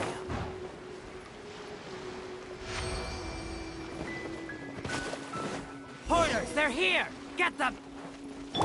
Treasure hoarders, just as I expected.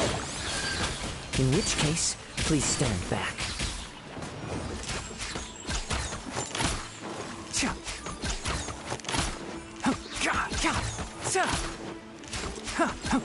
One with the forest. The hunter becomes the hunted.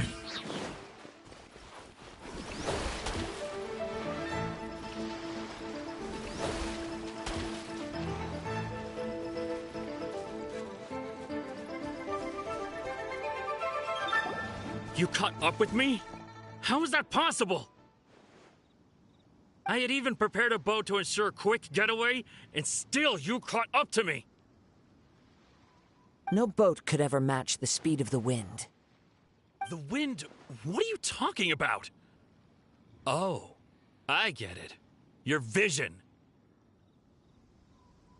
Drat! If I only had a vision! Or, if I could activate this one, then you'd never be able to catch me! This has nothing to do with visions. You may be skilled at vanishing from a crowd, but it seems you know precious little about how to conceal yourself from nature's gaze. Additionally, your chosen escape route was flawed for reasons that are too numerous to go into, and on top of that, I could hear your boasting and proud laughter in the wind as I was pursuing you. In other words, you failed to meet any of the basic criteria for a grand heist. Namely speed, stealth, and style. You... But most disappointing of all is the state of the vision in your hand. It appears that the vision doesn't respond to human desire indiscriminately. Fine! I admit it. I've had my eyes on this vision for quite some time now. I decided to register after hearing that this fighting contest was full of a bunch of lousy fighters. I fought my way to the finals and... Aha! So you were supposed to be our opponent! I'd intended to win the contest through skill alone all along, but then you showed up. After watching the semi-finals, I knew that I didn't stand a chance. But I wasn't about to give up on the vision so easily after coming all this way. Since there was no use in trying to face you in the match, I decided to put my skills to good use while everyone's attention was on you and Beto. I was convinced I prepared thoroughly for my escape, but somehow, you still managed to catch up to me. After all I went through to get it? I think not. Really? Fine. But you'd better mean it. It didn't activate once I took it anyway. It's nothing but a useless shell to me. You know, according to the laws of the sea, the penalty for stealing is breaking the culprit's arms. Huh? You're not serious, are you? Not to mention that the item you stole was a prize. You didn't show up for the final match, and you damaged the reputation of the captain of the Crux fleet. It seems that it would be only fair to brand the word thief on your forehead with a hot iron. Whoa! We don't need to go that far, do we? I never would have guessed you could be so cruel. If this is where talking gets me, then forget it. I'll risk a fight. What are you trying to do? Drown!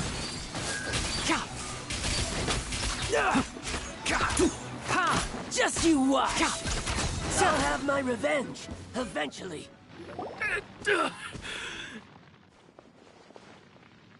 No, no! Do what you want, but please, don't brand my forehead, please! He has persevered to the bitter end, and now death looms near. Yet still the gods do not bestow their favor upon him. Put down the vision and leave. I've changed my mind. No further punishment for you. Huh? What's wrong? Are you asking for more punishment? It's up to you. Such willingness is commendable, and fits the way of the samurai. No need for that. Thank you for releasing me. You truly are generous. Huh?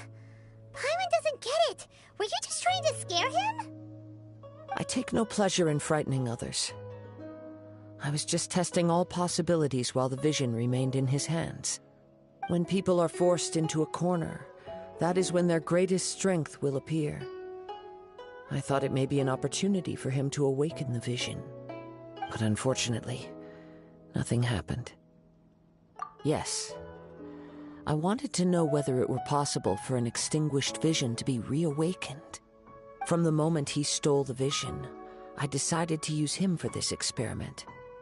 I've tried many other methods in the past, though few tales tell of a masterless vision reawakening. After seeing you command multiple elements, I figured that nothing is impossible. Come, why don't you give it a try? Let's see if you can give me the answer I'm hoping for. The vision didn't seem to respond at all. I see. So you are also unable to rekindle the vision. No matter. This was expected. I suppose this vision is still mine to take for now. Yeah, what's the story behind this vision anyway? The story begins with an old friend.